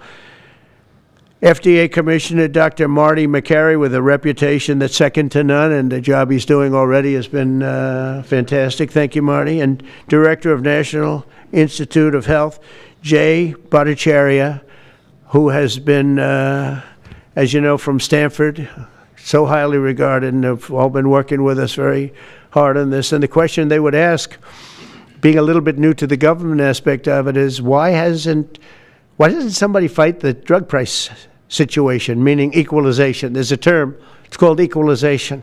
Nobody wants to mention that term. And I'm not knocking the drug companies. I'm really more knocking the countries than the drug companies, because they're forced to do things. But the drug lobby is the strongest lobby in this country, they say, the drug lobby. It's between that and lawyers. And they have a lot of power. But starting today, the United States will no longer subsidize the health care of foreign countries, which is what we were doing. We're subsidizing others' health care. Countries where they paid a small fraction of what, for the same drug, that what we pay many, many times more for. And will no longer tolerate profiteering and price gouging from Big Pharma. But again, it was really the countries that forced Big Pharma to do things that, frankly, I'm not sure they really felt comfortable doing. But they've gotten away with it, these countries. European Union has been brutal. And the drug companies actually told me stories. It was just brutal how they forced them. And European Union suing all our companies, Apple, Google, Meta. They're suing all of our companies. They end up, they have judges that are European Union-centric, and they get rewarded $15 billion, $17 billion, $20 billion, and they use that to run their operation. Not going to happen any longer, that I can tell you. So what's been happening is we've been subsidizing other countries throughout the world, not just in Europe, throughout the world. European Union was the most difficult, from what I understand. I mean, I'll tell you a story. A friend of mine who's a businessman, very, very, very top guy. Most of you would have heard of him. A highly neurotic, brilliant businessman, seriously overweight, and he takes the fat shot drug. And he called me up, and he said, President, he calls me, he used to call me Donald, now he calls me President, so that's nice respect. But he's a rough guy, smart guy, very successful, very rich. I wouldn't even know how we would know this, but because he's got comments. President, could I ask you a question? What? I'm in London, and I just paid for this damn fat drug I take. I said, it's not working. He said, I just paid $88. And in New York, I pay $1,300. What the hell is going on? He said, so I checked, and it's the same box, made in the same plant, by the same company. It's the identical pill that I buy in New York. And here I'm paying $88 in London. In New York, I'm paying $30. Now, this is a great business, but he's not familiar with this crazy situation that we have. But he was stunned. But it was just one of those stories. And I brought it up with the drug companies, represented by somebody who's very, very smart, good person too. And we argued about it for about half hour, and then finally he just said, justified. He just said, look, you got me. I can no longer they've been justifying this crap for years. They said, oh, it's research and development. Well, I said, well, research and development, other countries should pay research and development too. It's for their benefit. It was just one of those things. And the other countries would set a price, and they'd meet the price, and they'd say, if you don't meet the price, you can't sell it in our country. I said, well, then you walk away, and, they'll call you back, and they'll sell it in the country. But now they'll have to do that. So for the first time in many years, we'll slash the cost of prescription drugs, and we will bring fairness to America. Drug prices will come down by much more, really, if you think. 59, if you think of a drug that is sometimes 10 times more expensive, it's much more than the 59%, it depends on the way you want to analyze it, but in one way you could analyze it that way. but between 59 and 80, and I guess even 90%.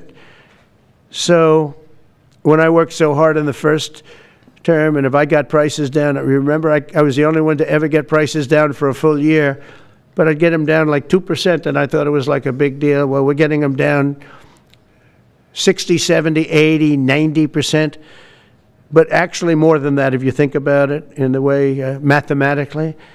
And farmer has to say, we're sorry, but we'll not be able to do this any longer to these countries that have been so tough. They've been very tough, nasty.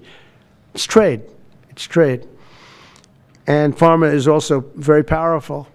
And the Democrats have protected pharma. The Democrats, this is the Democrats have protected pharma. These are the Democrats. And by the way, I just called the Speaker of the House, and I just called the leader, our leader in the Senate, John Thune, Mike Johnson.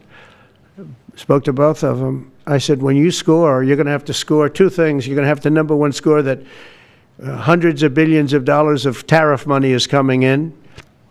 But even bigger than that, you're going to have to score that your cost for Medicaid and Medicare and just basically pharmaceuticals and drugs is going down at a level that nobody has ever seen before. It'll pay for the Golden Dome. I see the Golden Dome is there, see?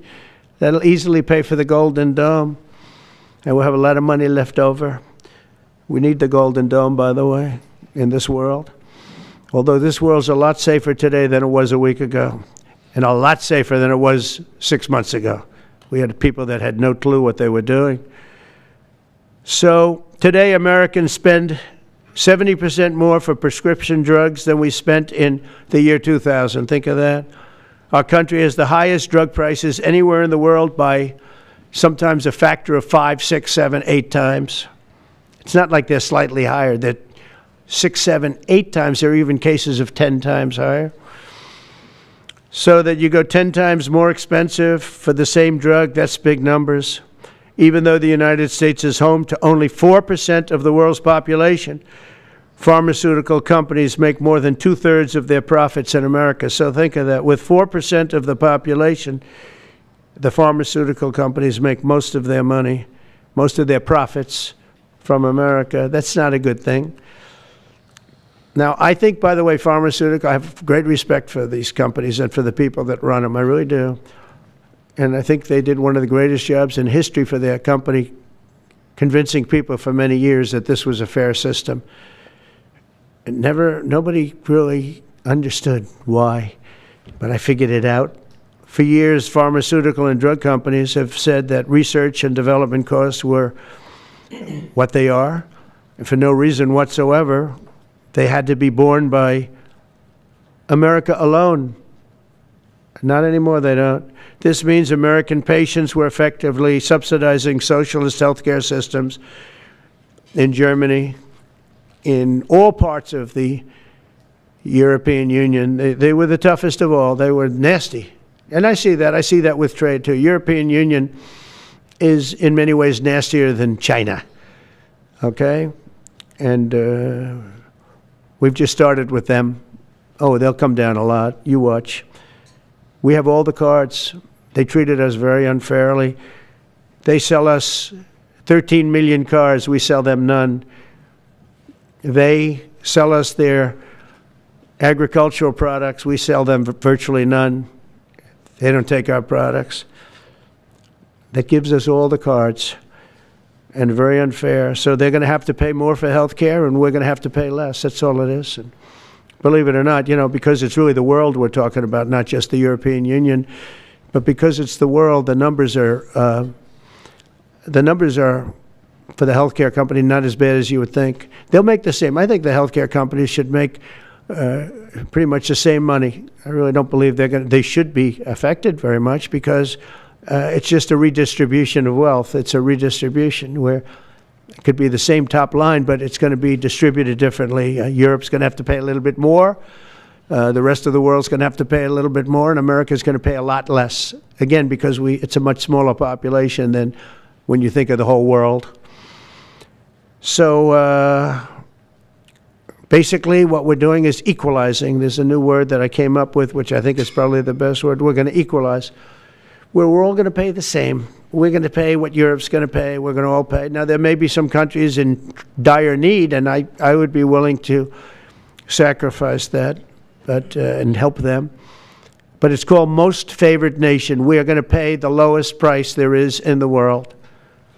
We will get whoever is paying the lowest price that we're going to get. So remember that. So we're no longer paying 10 times more than another country. Whoever is paying the lowest price, we will look at that price and we will say that's the price we're going to pay. Most favored nations. That's what it is. One breast cancer drug costs Americans over $16,000 per bottle, but the same drug from the same factory, manufactured by the same company, is 1/6 that price in Australia and 1/10 that price in Sweden. 1/10 for the identical product.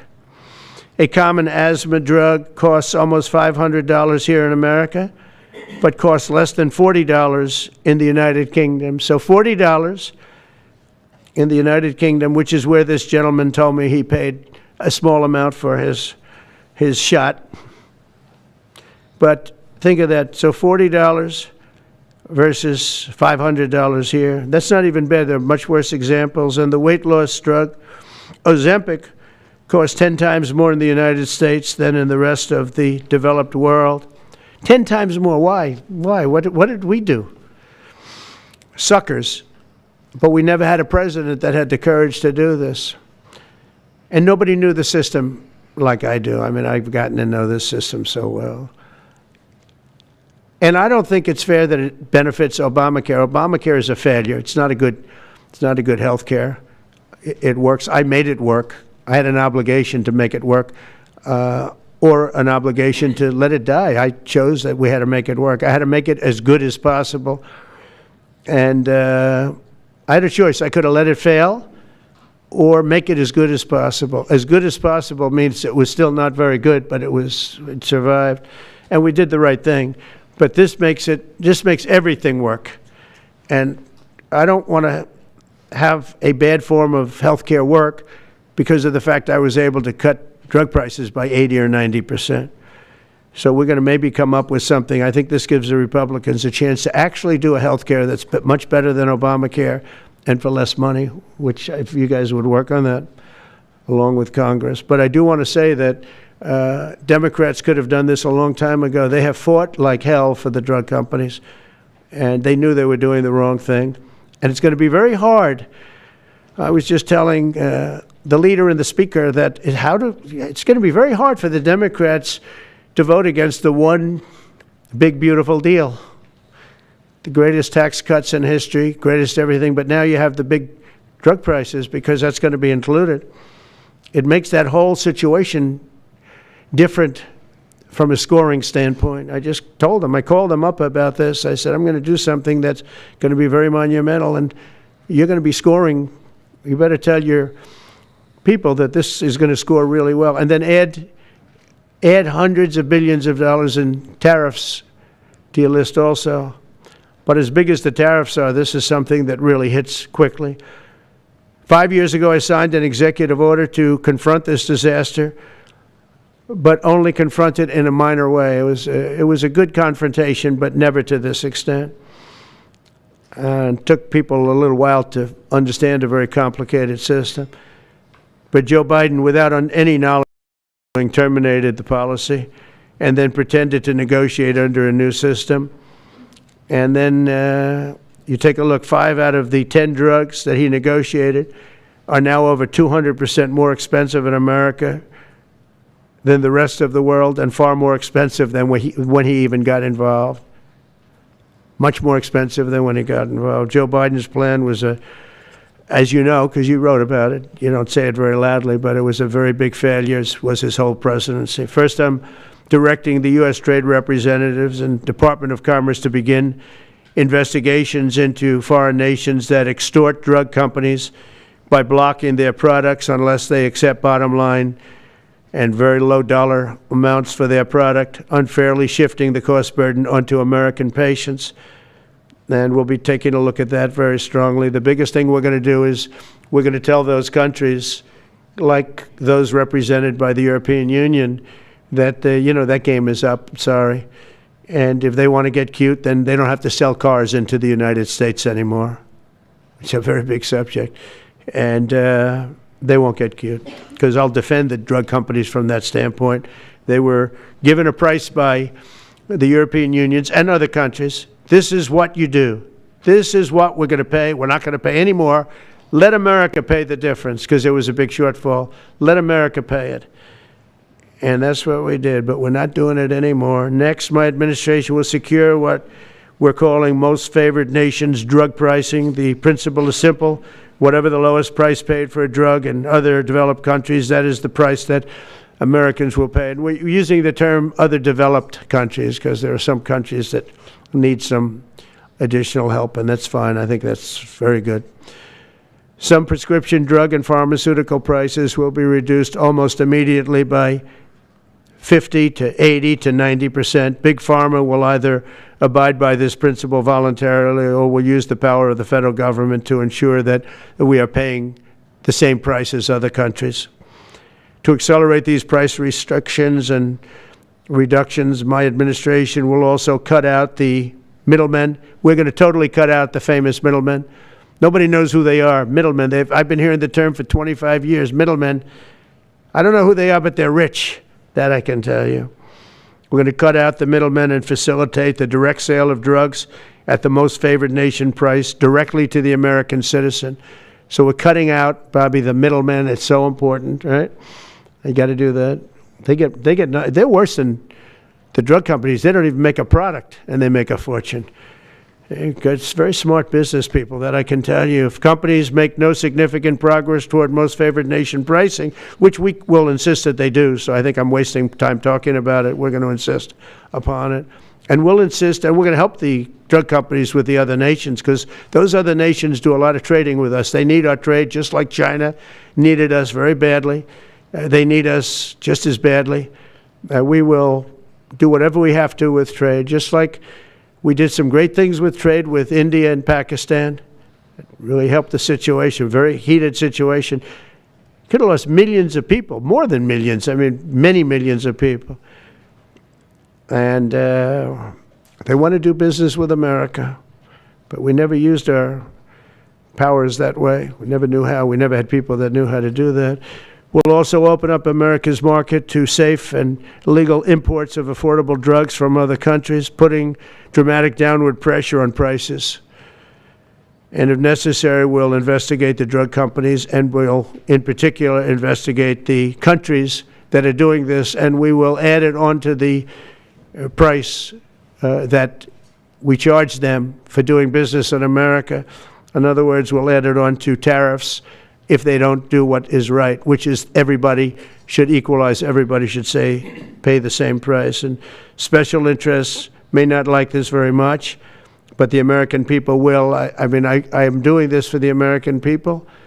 I'm doing this against the most powerful lobby in the world, probably the drug lobby, drug and pharmaceutical lobby. But it's one of the most important orders, I think, that's ever been signed, certainly with regard to health care or health in the history of our country, and it's an honor to be a part of it. And I'd like to ask Robert F. Kennedy to say a few words, please. Thank you. Thank you, Mr. President. This is an extraordinary day. This is an issue that, I grew up in the Democratic Party, and every major Democratic leader for 20 years has been making this promise to the American people. This was the fulcrum of Bernie Sanders' runs for presidency, that he was going to eliminate this discrepancy between Europe and the United States. But as it turns out, none of them were doing it. It's one of these promises that politicians speak to their constituents, knowing that they'll never have to do it. And the reason they'll never have to do it is because they know that Congress is controlled in so many ways by the pharmaceutical industry. There's at least one pharmaceutical lobbyist for every congressman, every senator on Capitol Hill, and every member of the Supreme Court. By some estimates, 3. Pharmaceutical companies, the industry itself spends 3 times what the next largest lobbyist spends on lobbying. So this was an issue that people talked about, but nobody wanted to do anything because it was radioactive. They knew you couldn't get it by Congress. We now have a president who is a man of his word, who has the courage. President Trump was taking money from the pharmaceutical industry too. I think they gave you $100 million. But he can't be bought, unlike most of the politicians in this country. And he is standing here for the American people. I don't know what, there's writers like Lord Elizabeth Warren or Robert Reich who are saying that President Trump is on this side of the oligarchs. There has never been a president more willing to stand up to the oligarchs than President Donald Trump. And I'm very, very proud of you, Mr. President, for your courage, I'll say, because I don't want to be crude, your intestinal fortitude, your stiff spine, and your willingness to stand up for the American people. We have 4.2% of the world's population. Our country represents 75% of the revenues for pharmaceutical companies. We spend in our country $1,126 per capita on drugs. In Britain, they spend about $240. They spend 1/5 of what we do. And this is true across Europe. And the drug companies, Europeans, if you ask them, it made no sense what they were saying. America has to pay for this innovation or it's not going to happen. What President Trump is saying to our European partners is you've got to raise the amount that you're paying for those drugs and pay for your share of the innovation. That the United States is no longer subsidizing that. If the Europeans raise the price of their drugs by just 20%, that is $10 trillion that can be spent on innovation, and health of all people all across the globe is going to increase because we're going to have better products. So I'm just so grateful to be here today. I never thought that this would happen in my lifetime. I have a couple of kids who are Democrats, are big Bernie Sanders fans, and when I told them that this was going to happen, they had tears in their eyes because they thought this is never going to happen in our lifetime, and we finally have a president who's willing to stand up for the American people. Thank you, and Dr. Oz. Thank you, Secretary Kennedy. This is the most powerful executive order on pharmacy pricing and healthcare ever in the history of our nation. And it's only happening because we have a president with the fortitude, the guts to stand up to the withering criticism and lobbying that's going to occur as soon as folks hear about the executive order. So on behalf of the child in Philadelphia who's got an autoimmune disease with a $1,000 a month drug, or the older woman in Los Angeles who's on a blood thinner who can't afford her copay, I want to thank President Trump. God bless you for having the guts to take on this industry. Thank you, sir. Thank you very much. So let's talk about the details a little bit. And this is primarily about equalization, as President Trump said. It's about fairness. Think of NATO as a metaphor. When President Trump said, you've got to pay a little more so it makes sense for all of us, they came up. Countries contributed. The same thing we believe will happen in this situation. Most people who have thought about this process agree that it is patently unfair to tolerate the numbers that Secretary Kennedy and President Trump have reflected to you. On this chart to my left is a list of the 10 drugs that were negotiated in the IRA. Again, this is the bill, the law, that regulates a negotiation process. This is the best price that was able to be obtained by the Biden administration. And if you look at these numbers, they actually reflect how much on top of the most favored nation price was being paid by the United States. So the closest to me, and Bob, you can point to the Jardians, the closest one, 289%, the one that's closest to you.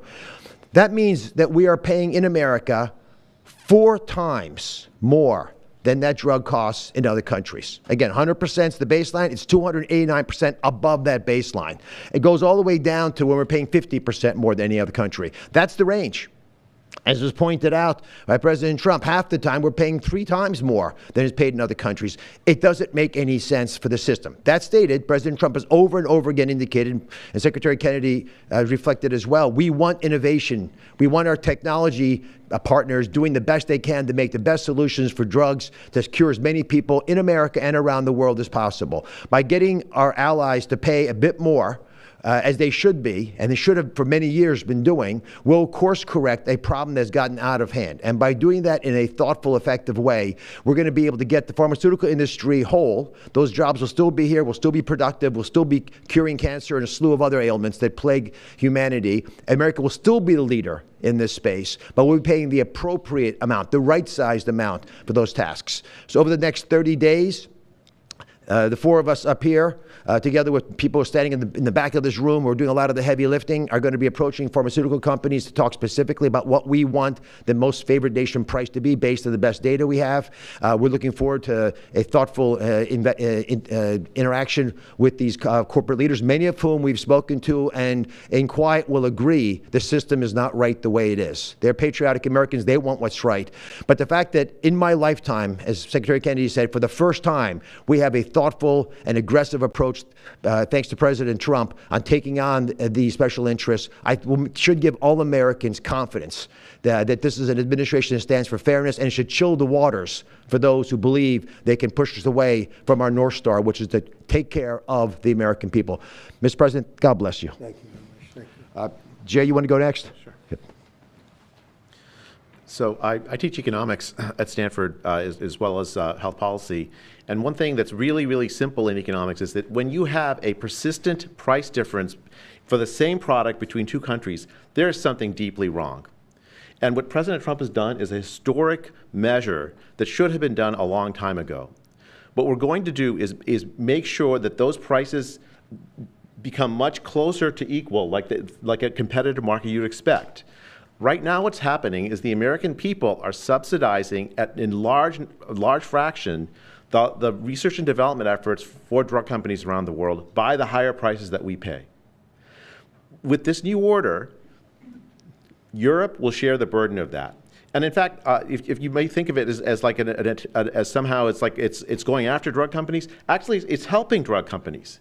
Because what we're also going to do with this order, what President Trump has done with this order, is he's said to European governments, look, if you are taking advantage of the drug companies by forcing them to charge very, very low prices, we're going to defend American drug companies in Europe.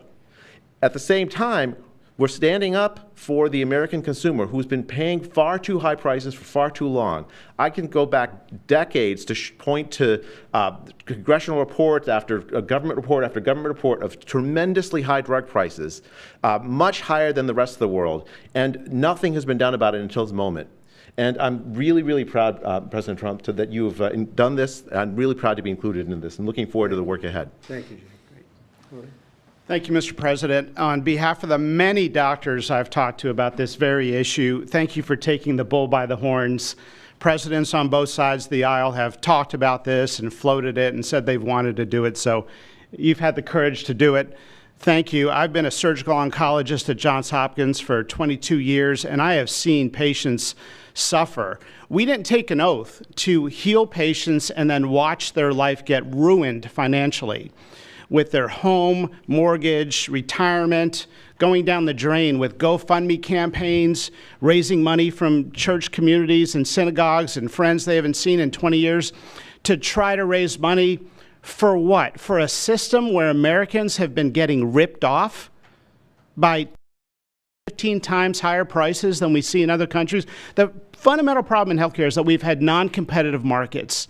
We can do little things around the edges, or we can transform those markets to competitive markets, and that's what this executive order does today. Imagine buying a Ford for $175,000, a regular car, and then hearing that people in London are buying it for $10,000 every day, all day long. That is the craziness of this system. We're going to do everything we can at the FDA to support this executive order. It's transformative. Thank you, Mr. President. Thank you. Thank you very much. So thank you very much, everybody. I think it's a very important day. In many ways, you have... we'll start with the Houthis. We go to Pakistan and India. We go to what we did with China, the trade deal, and with UK. And by the way, many other deals are coming in very much. At a certain point, we'll just set the price because we know where we are. But we'll just set the price. But world trade is going to be terrific, and our country is going to be making a lot of money. Taxes are going to go down. Taxes are going to go down very, very substantially. But you look at all of the things that we've done, and now today I'm heading over. We'll see what we're going to do with respect to Iran. I think you have very good things happening there, too, by the way. I think can't have a nuclear weapon, but I think that they are talking intelligently. We're in the midst of talking to them, and they're right now acting very intelligent. We want Iran to be wealthy and wonderful and happy and great. Can't have a nuclear weapon. It's very simple. So I think they understand that I mean business, and I think they're being very reasonable thus far. And don't underestimate Thursday in Turkey. President Erdogan is going to be a great host, and we are doing some work with him having to do with Syria, too, by the way. We're going to have to make a decision on the sanctions, which we may very well relieve. We may take them off of Syria because we want to give them a fresh start. But President Erdogan's asked me about that. Many people have asked me about that because the way we have them sanctioned, it doesn't really give them much of a start. So we want to see if we can help them out. So we'll make that determination. But I think you're going to have maybe a good meeting. You have the potential for a good meeting, that a meeting wasn't going to take place. I insisted that that meeting take place. And it is taking place. And I think you may have a good result out of the Thursday meeting in Turkey between Russia and Ukraine. And I believe the two leaders were going to be there. I was thinking about flying over. I don't know where I'm going to be on Thursday. I've got so many meetings. But I was thinking about actually flying over there. There's a possibility of it, I guess, if I think things can happen. But we got to get it done. We got to save 5,000 lives a week. 5,000 lives is really more than that. It's worse than that. And when you see and you don't want to see it, but when you see the satellite photographs of the battlefield with arms and legs and heads all over the place, separated by 30 yards from bodies, doesn't make sense. Doesn't make sense. So we're working very hard to see if we can end that bloodbath. Okay, there shouldn't be too many questions. It's been covered pretty well. Mr. President, thank you for taking questions. Two quick ones for you. Starting on trade. If a longer-term deal is not reached with China at the end of these 90 days, can the American people expect those tariffs to go back up to 145%? No, but they would go up substantially higher. Okay, and then you know, at 145, you're really decoupling because nobody's going to buy. But they can go, they got very high because of additional tariffs I applied during the course because of fentanyl and other things. But no, but they'd go substantially higher. Yeah. And then on Qatar, Mr. President. I think you will have a deal, however. Okay, you're confident that there will be a deal. On Qatar, has Qatar asked for anything in exchange for that $400 million luxury jumbo jet? And how can the American people be so sure that they will not in the future? Well, I think what happens with the plane is that, we're very disappointed that it's taking Boeing so long to build a new Air Force One. We have an Air Force One that's 40 years old. And if you take a look at that compared to the new plane of the equivalent, stature at the time, it's not even the same ballgame. You look at some of the Arab countries and the planes they have parked alongside of the United States of America plane. It's like from a different planet. And it's close to 40 years old, might be more than 40 years old now. And we, when I first came in, I signed an order to get it built. I took it over from the Obama administration. They had originally agreed. I got the price down much lower. And then when the election didn't exactly work out the way that it should have, a lot of work was not done on the plane because a lot of people didn't know. They made change orders that were so stupid, so ridiculous. And it ended up being a total mess, a real mess. And when I came back, I said, by the way, what's going on with the Boeings that are coming in? Well, sir, they're way behind. And they are. They're way behind. They were way behind. Another mess that I inherited from Biden. And it's going to be a while before we get them. And I think Qatar, who has really, we've helped them a lot over the years in terms of security and safety. I think they, and very, very nicely, and I have a lot of respect for the leadership and for the leader, Qatar. And I think they knew about it because they buy Boeings. They buy a lot of Boeings. And they knew about it. And they said, we would like to do something. And if we can get a 747 as a contribution to our Defense Department to use during a couple of years while they're building the other ones, I think that was a very nice gesture. Now, I could be a stupid person and say, oh, no, we don't want a free plane. We give free things out. We'll take one, too. And it helps us out because, again, we're talking about we have 40-year-old aircraft. The money we spend, the maintenance we spend on those planes to keep them tippy-top is astronomical. You wouldn't even believe it. So I think it's a great gesture from Qatar. I appreciate it very much. I would never be one to turn down that kind of an offer. I mean, I could be a stupid person say, no, we don't want a free, very expensive airplane. But I thought it was a great gesture. And I think it was a gesture because of the fact that we have helped and continue to, we will continue to, all of those countries, Saudi Arabia, UAE, Qatar, and others. We keep them safe. If it wasn't for us, they probably wouldn't exist right now. And I think this was just a gesture of good faith. And I don't get it. Someday it'll be like Ronald Reagan. They decommission them. You know, they get to a certain age, they decommission them. It'll go to my library. They're talking about going to my library in years out. But I thought it was a great gesture. And it's something that was done by Ronald Reagan. They actually decommissioned the plane, and he put it in his library. And it actually has made the library, I think, a Boeing 707. It's actually made the library more successful. So it was good. Do you plan to use the plane after you leave office? No, I don't. No, it would go directly to the library after I leave office. I wouldn't be using it. No. Mr. President, on the hostage, you said that the release of the American hostage, Adon Alexander, is a step in good faith to end this war. Do you expect any progress, or perhaps announcement on season during your trip to the Middle East? We hope that we're going to have other hostages released too, as you know. So when I met with the hostages 3 weeks ago that were there for quite a while, you remember the 10 people that came in, mostly young people. 1 or 2 were a little bit older. They were explaining the trials and tribulations. I mean, they went through hell. And I said, how many are there? They said 59. I said, that's a lot. I didn't realize, because we got a lot out. You know, we got a lot of hostages out, I think you will acknowledge. They said 59. But then they said, they followed that up by saying 59, of which 24 are living, the rest are dead. But the people whose son, mostly son, I think 1 daughter in this case, but mostly sons are there, or husbands are there, those people want the dead bodies as much as they want the live body. I have a mother that calls me, but came up to me when I first met her, and she said, please get my son out. He's dead, but they have his body. And I asked her about that, and it's as though he were alive. The level of wanting that body back is the same. It couldn't be any more, as though he were alive. So, you know, getting the bodies back is very important. It could be a thing having to do with the religion. It could be same. I was amazed at the level of importance. It's the same as if the son or husband or whatever was alive. So they said 59. In fact, they came in with a number 59 written out on like a sign on their chest. But they came to thank me for getting them out.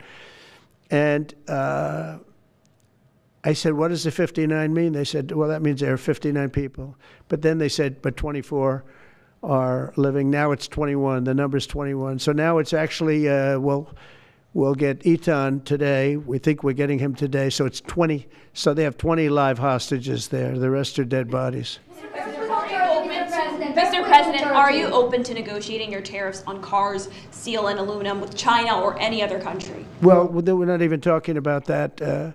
We're bringing the car business back into this country. We have commitments, and not only commitments, they've already started construction on many plants. They've left Mexico in a few cases. In a few cases, they've left Canada. They're not going to build in Canada. They're going to build here because we have the market. And the tariffs have been amazing. The election and the tariffs. November 5th was a big day, and on top of that, of course, you wouldn't have the tariffs without the election, I guess, if you look at it. But we have at least 11 committed massive car factories that are going to be built, that are in the process of being built.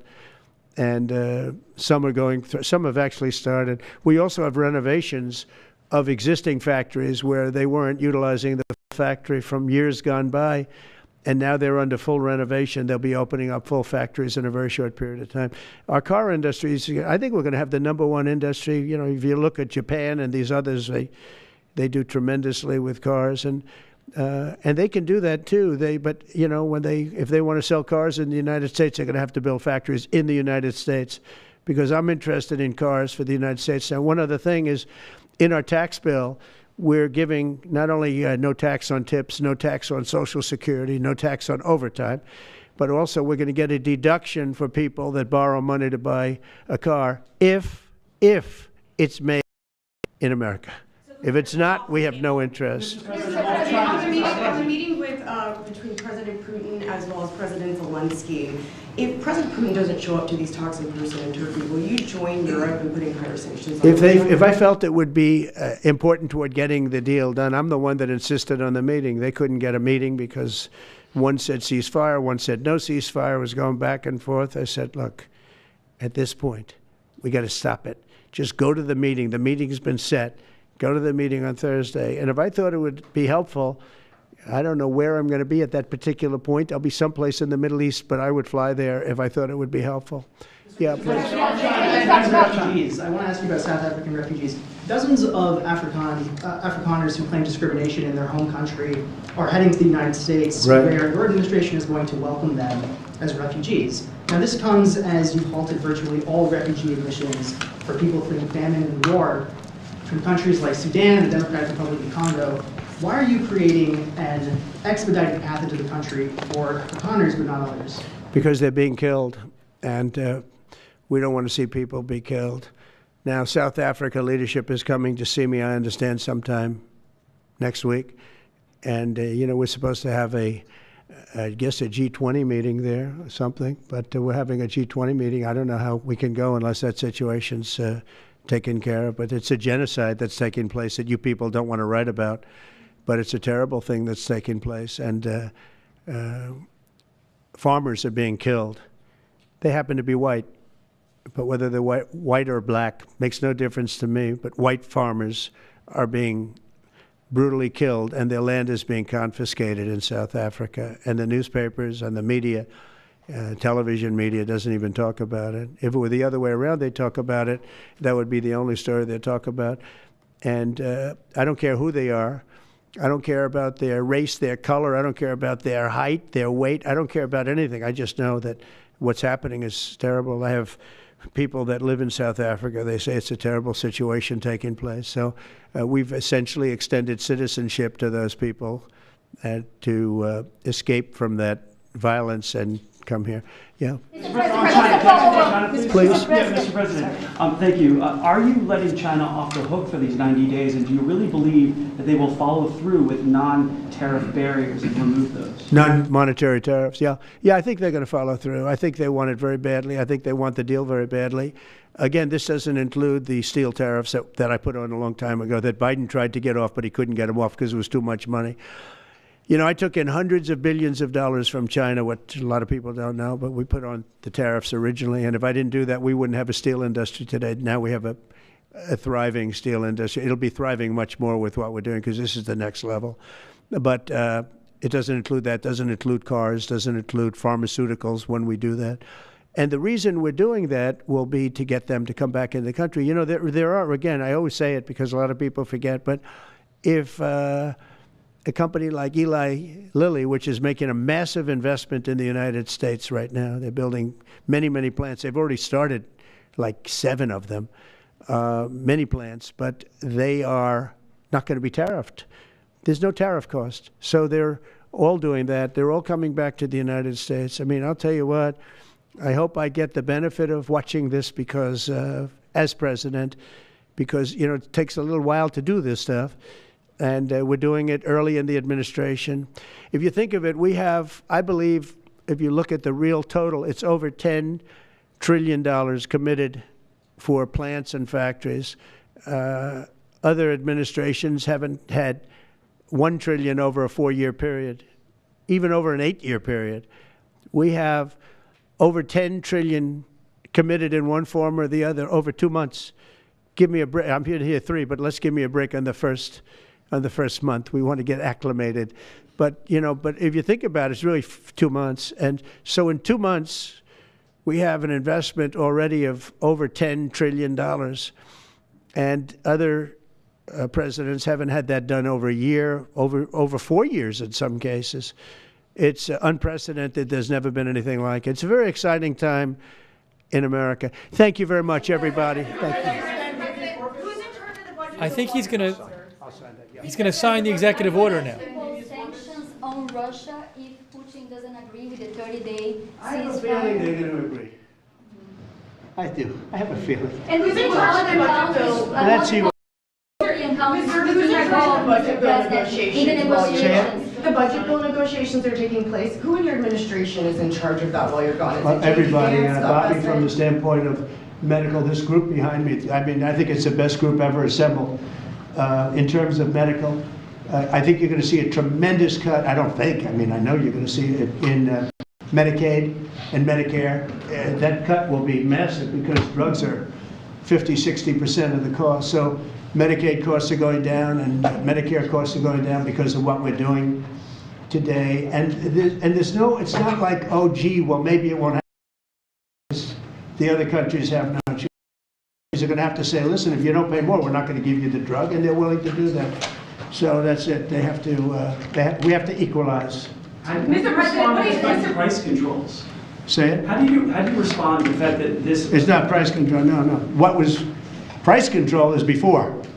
If you want to talk control is what they were doing. They were making us pay. They set a price, and they said, here's what we're going to pay, and anything else charge America. Because at that time they had a very stupid president, and it really went crazy during the last 4 years. And remember this, the are the ones that allowed this to happen. They were the ones that were the protector of this pricing system. And I think it's going to be very hard. You'll have to ask Democrats, are they going to vote against the one great, big, beautiful deal that's being negotiated now, tax cuts, etc., when now on top of the tax cuts and regulation cuts, all the things, now you're going to say that the price of your medicine is going down by 60, 70, 80%. You're going to vote against it? I think a lot of Democrats are going to be forced to do something that their leaders are going to beg them not to do, and that's vote for the bill. I don't see how they can vote against it. How can they vote against it when drug prices, drugs and pharmaceuticals are going to be down 70, 80%? It's going to be very interesting. Mr. President, what do you say to people who view that luxury jet as a personal gift to you? Why not leave it behind? You're ABC fake news, right? Why not? Only ABC, well, a few of you would. Let me tell you, you should be embarrassed asking that question. They're giving us a free jet. I could say, no, don't give us, I want to pay you $1 billion or 400 million or whatever it is. Or I could say, thank you very much. You know, there was an old golfer named Sam Snead. Did you ever hear of him? He won 82 tournaments. He was a great golfer. And he had a motto, when they give you a putt, you say, thank you very much. You pick up your ball and you walk to the next hole. A lot of people are stupid. They say, no, I insist on putting it. And then they putt it and they miss it. And their partner gets angry at them. You know what? Remember that, Sam Snead. When they give you a putt, you pick it up and you walk to the next hole and you say, thank you very much. Respectfully, sir, as a businessman, some people may look at this and say, have you ever been given a gift worth millions of dollars and then not received anything? It's not a gift to me, it's a gift to the Department of Defense. And you should know better, because you've been embarrassed enough, and so has your network. Your network is a disaster. ABC is a disaster. Here is the bill. Bobby, come on over here. Now you're talking about trillions and trillions.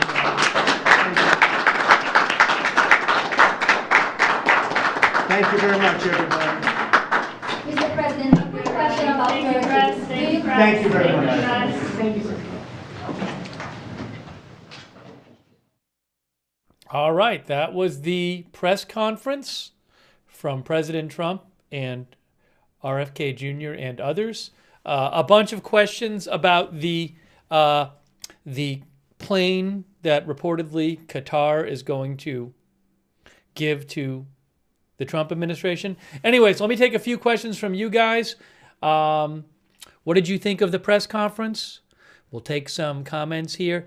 As I mentioned earlier, President Trump is signing this executive order hoping to lower some drug prices. From what I understand, it's expected there could be legal challenges to this. So we'll have to see as it all plays out whether this executive order will come into effect and have the effect, the drug price lowering effect that President Trump hopes it does. But let me read some comments from you guys. Let me know. Sawman loved it. And Civlap says ABC pushing buttons per usual. Attack now Luke thought it was great.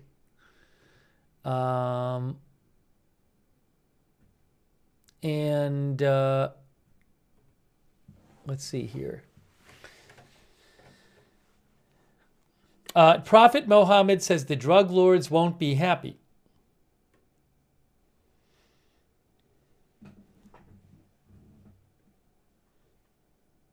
Uh, 49th NYV says best president ever. Silent Hero thought he seemed tired. Hey, thanks, by the way, to Leon Yoder for your support. And also PZ Papa Zulu and Logan Griffin. Thank you. Edward Porter thinks the plane is a bribe. Adam TV thinks Congress is going to have a fit over the executive order. FO thinks that the executive order is old school price fixing rebranded.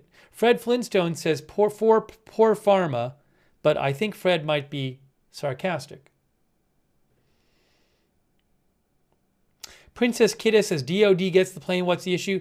The plane is supposed to go after it's being used as the new Air Force One. It's supposed to go to the Trump library.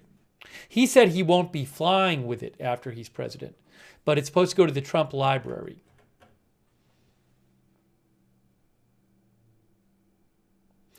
Pam Turner thinks not enough detail on the drug price lowering. Yeah, I mean, we didn't get a lot of detail in that executive order. It's a complex topic, certainly, the whole drug pricing topic.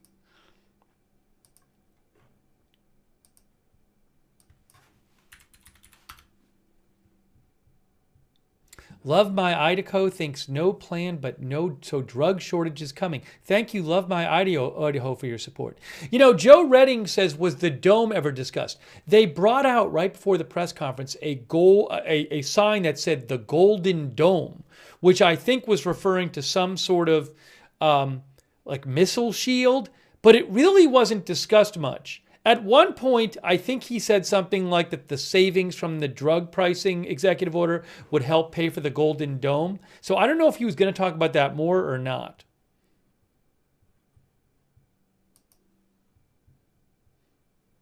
You can see here, it says here from AP, oops. It says here from AP, Trump says he'll set 30-day deadline for drug makers to lower the cost of prescription drugs. The order calls on the health department to broker new price tags for drugs. If a deal is not reached, a new rule will kick in that will tie the price of what the U.S. pays for medications to lower prices paid by other countries. Trump's so-called most favored nation approach to Medicare drug pricing has been controversial since he first tried to implement it during his first term. He signed a similar executive order in the final weeks of his presidency, which called for the U.S. to pay a lower price than other countries pay for drugs administered in a doctor's office. But even that more narrow executive order faced hurdles, with a court order that blocked the rule from going into effect under Joe Biden's administration. The pharmaceutical industry argued that Trump's 2020 attempt would give foreign governments the upper hand in deciding the value of medicines in the U.S. He also says President Trump has AP also says President Trump has touted immediate savings from his executive order, but the health department is limited in the control of drug pricing it has. It has the most authority around the drug prices it pays for Medicare and Medicaid, which covers roughly 80 million poor and disabled Americans. The price of that millions of Americans covered by private insurance pay for drugs is harder for the health agency to manipulate. The U.S. routinely outspends other nations on drug prices, says AP, compared with other large and wealthy countries, a problem that has long drawn the ire of both major political parties, but a lasting fix has never cleared Congress.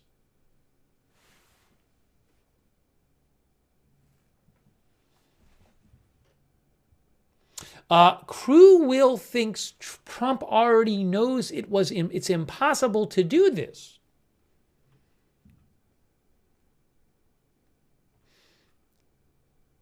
Quack the Duck says, what's wrong with everyone paying the same price for drugs?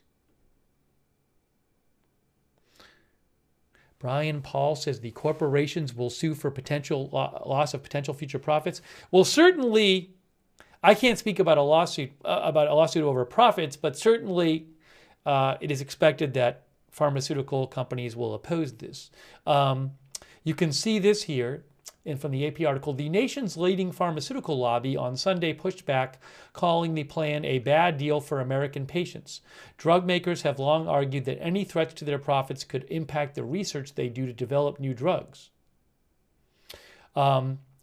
The nation's leading pharmaceutical lobby, the head of it, said importing foreign prices will cut billions of dollars from Medicare with no guarantee that it helps patients or improves their access to medicines. It jeopardizes the billions our member companies are planning to invest in America, making us more reliant on China for innovative medicines. It's a very interesting topic. I'm not an expert on this topic, but there's a lot of complexities there. Eliza Jane thinks it'll raise the cost of medical premiums. Laura C. says single-payer health care. That's what those other countries have. Some things I've seen online suggest that in some other countries, a reason they have lower prices for drugs is that they have single-payer health care, and that the single-payer, the government is able to negotiate prices down in some places. Again, I'm not an expert on this topic. Archer High thinks Big Pharma is seething. Jen Wren says nothing is impossible. David's Project says better sell your Eli Lilly project. You better sell your Eli Lilly stocks now.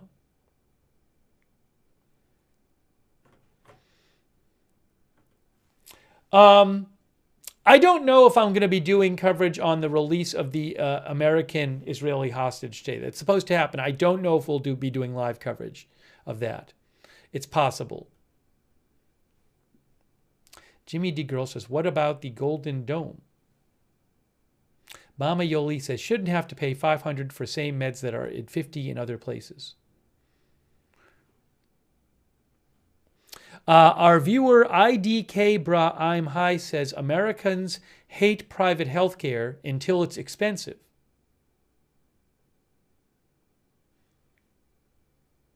Americans hate private health care until it's expensive. I don't know if that the viewer meant to say something else.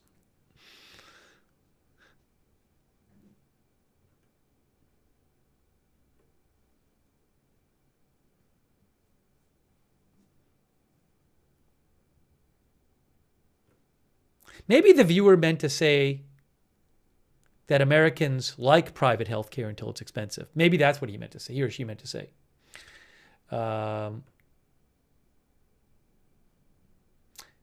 Nikki Newark thinks we need single-payer Medicaid for all. Its Pilot says this is about drug costs, not health care. Anyway, so... hold on a second here.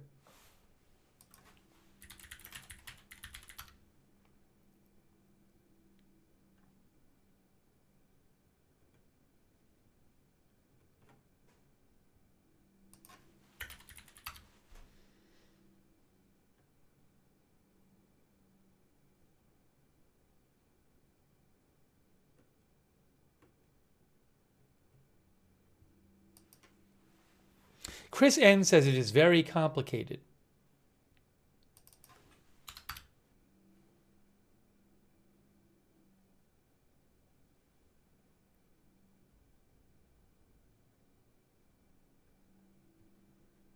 I'm seeing a couple of reports. By the way, AZ Intel mentioned this, who I follow, AZ Intel. The Sun, UK, is saying that a fire at UK Prime Minister Keir Starmer's house sparks an urgent investigation. They say there was damage to the front of the home, the London Fire Brigade. No one was injured.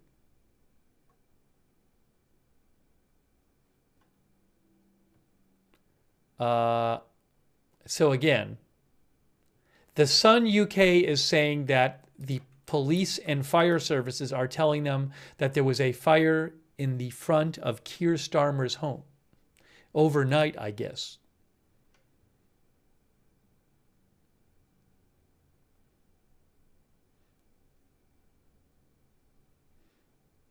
I can't confirm that right now. That's what the Sun is reporting.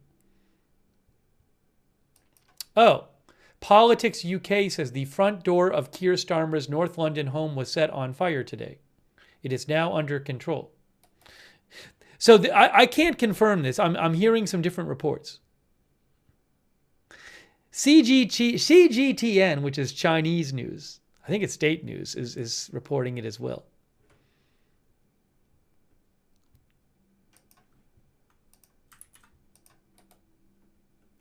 I'm going to post a link to this.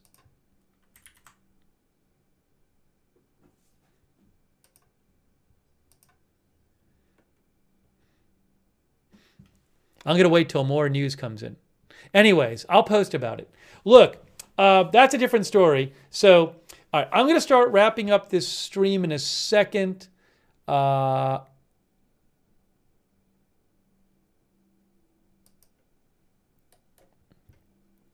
And hold on a second here.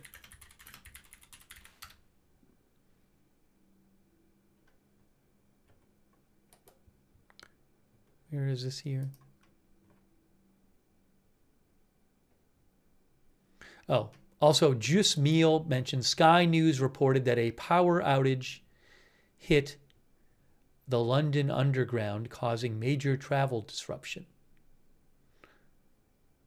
It was for minutes, several minutes, I guess, according to Sky News, that happened.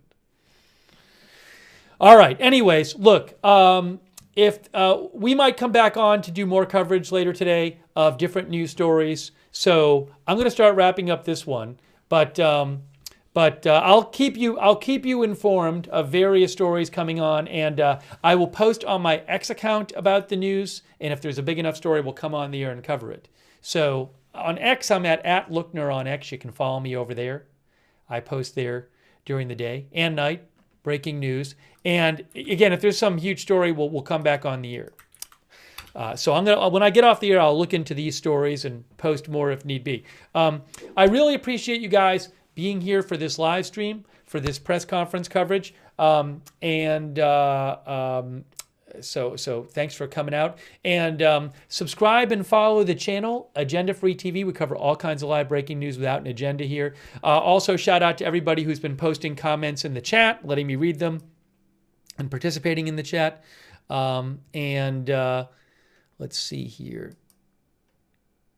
Karen Moore says, I wonder if any of the items needed to manufacture drugs will be affected by tariffs. Interesting question. That I don't know. Again,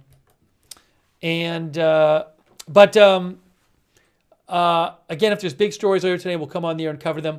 But I appreciate you tuning in. And turn on notifications. We have our own notification system. It works awesome to let you know when we're coming on the air, because I don't know when big news is going to happen. It's free. Sign up for the free notifications. The link is in the description of this video. The mods will post the link to the notifications in the chat. Also, you can find the link to the notifications in the description of this video on YouTube and Facebook. So sign up for those. And also, huge thanks to our moderators. You are awesome. It's great that we can have chats where people of different views can talk with each other, but it's only because we have our moderators who keep things under control there. So thank you. People like BZ, Beth Mythical, Janet B. Thank you so much for moderating Ruth Krafasi over on YouTube, Linda Belk, Larry Misha on X, Kay Lowry, Body, Margaret Riley, Paul Anderson over there on Facebook. Thank you so much for modding. And on Twitch, Big Ball of Yarn, Surly Dev, Good Luck Duck, thank you. Also, I owe a thank you on Twitch to Kimley Hillbilly. Oh my gosh, I'm behind on my thank yous over there. J-Con for subscribing and Shraki for subscribing. Thank you. Also, thanks to PZ Papa Zulu. And Love My Idaho for your support. And Leon Yoder. And thanks to everybody else who donated to the channel as well today. That's really kind of you guys. I really appreciate that. That's what allows the channel to exist, is your support. So thank you so much for your support. If you ever want to donate, you go to agendafree.tv, agendafree.tv. But huge thanks to everybody who donated.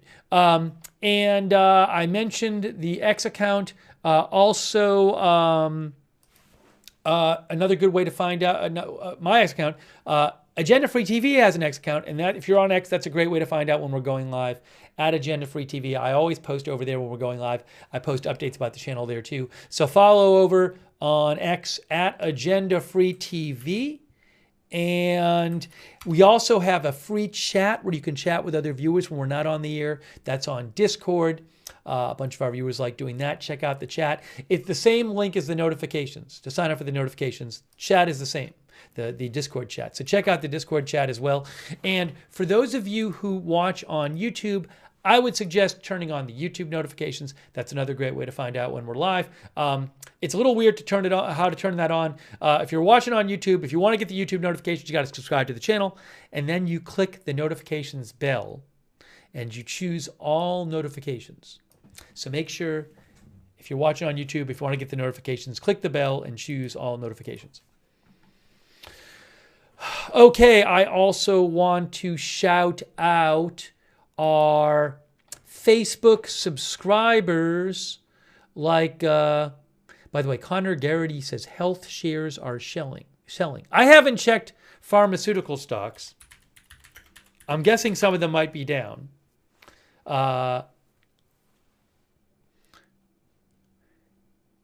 One headline says, Wall Street Journal says, well, no. Where is it here? Barron's had said that big pharma stocks were rebounding this morning after dropping in pre-market hours. I'm not going to get into that all. I'd have to check all that stuff. So I don't know what they're doing right now. That I don't know. I would have to check. I'm looking up here. I guess Pfizer is up some today. Eli Lilly is up some. I don't know the specifics on why they're down and up, and there could be other reasons at play as well.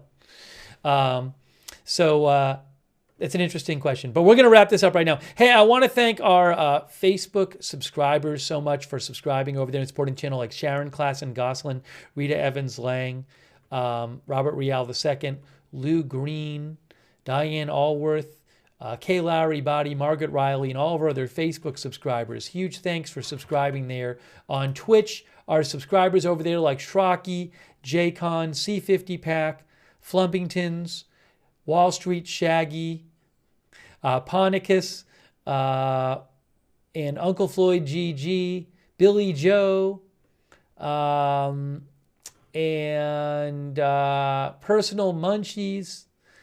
Thank you.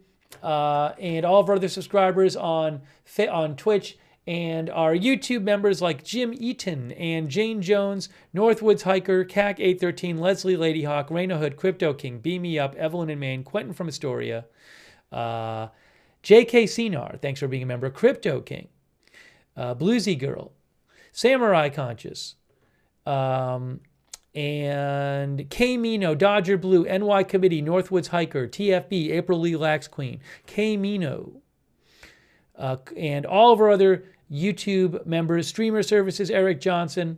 Thank you for watching. Thank you to all for tuning in. And thanks to all of our other viewers like Darian Gales, Cat Nunn, Sharon Heberling. Did I thank Sharon already? Thank you, Sharon, for watching and being a member.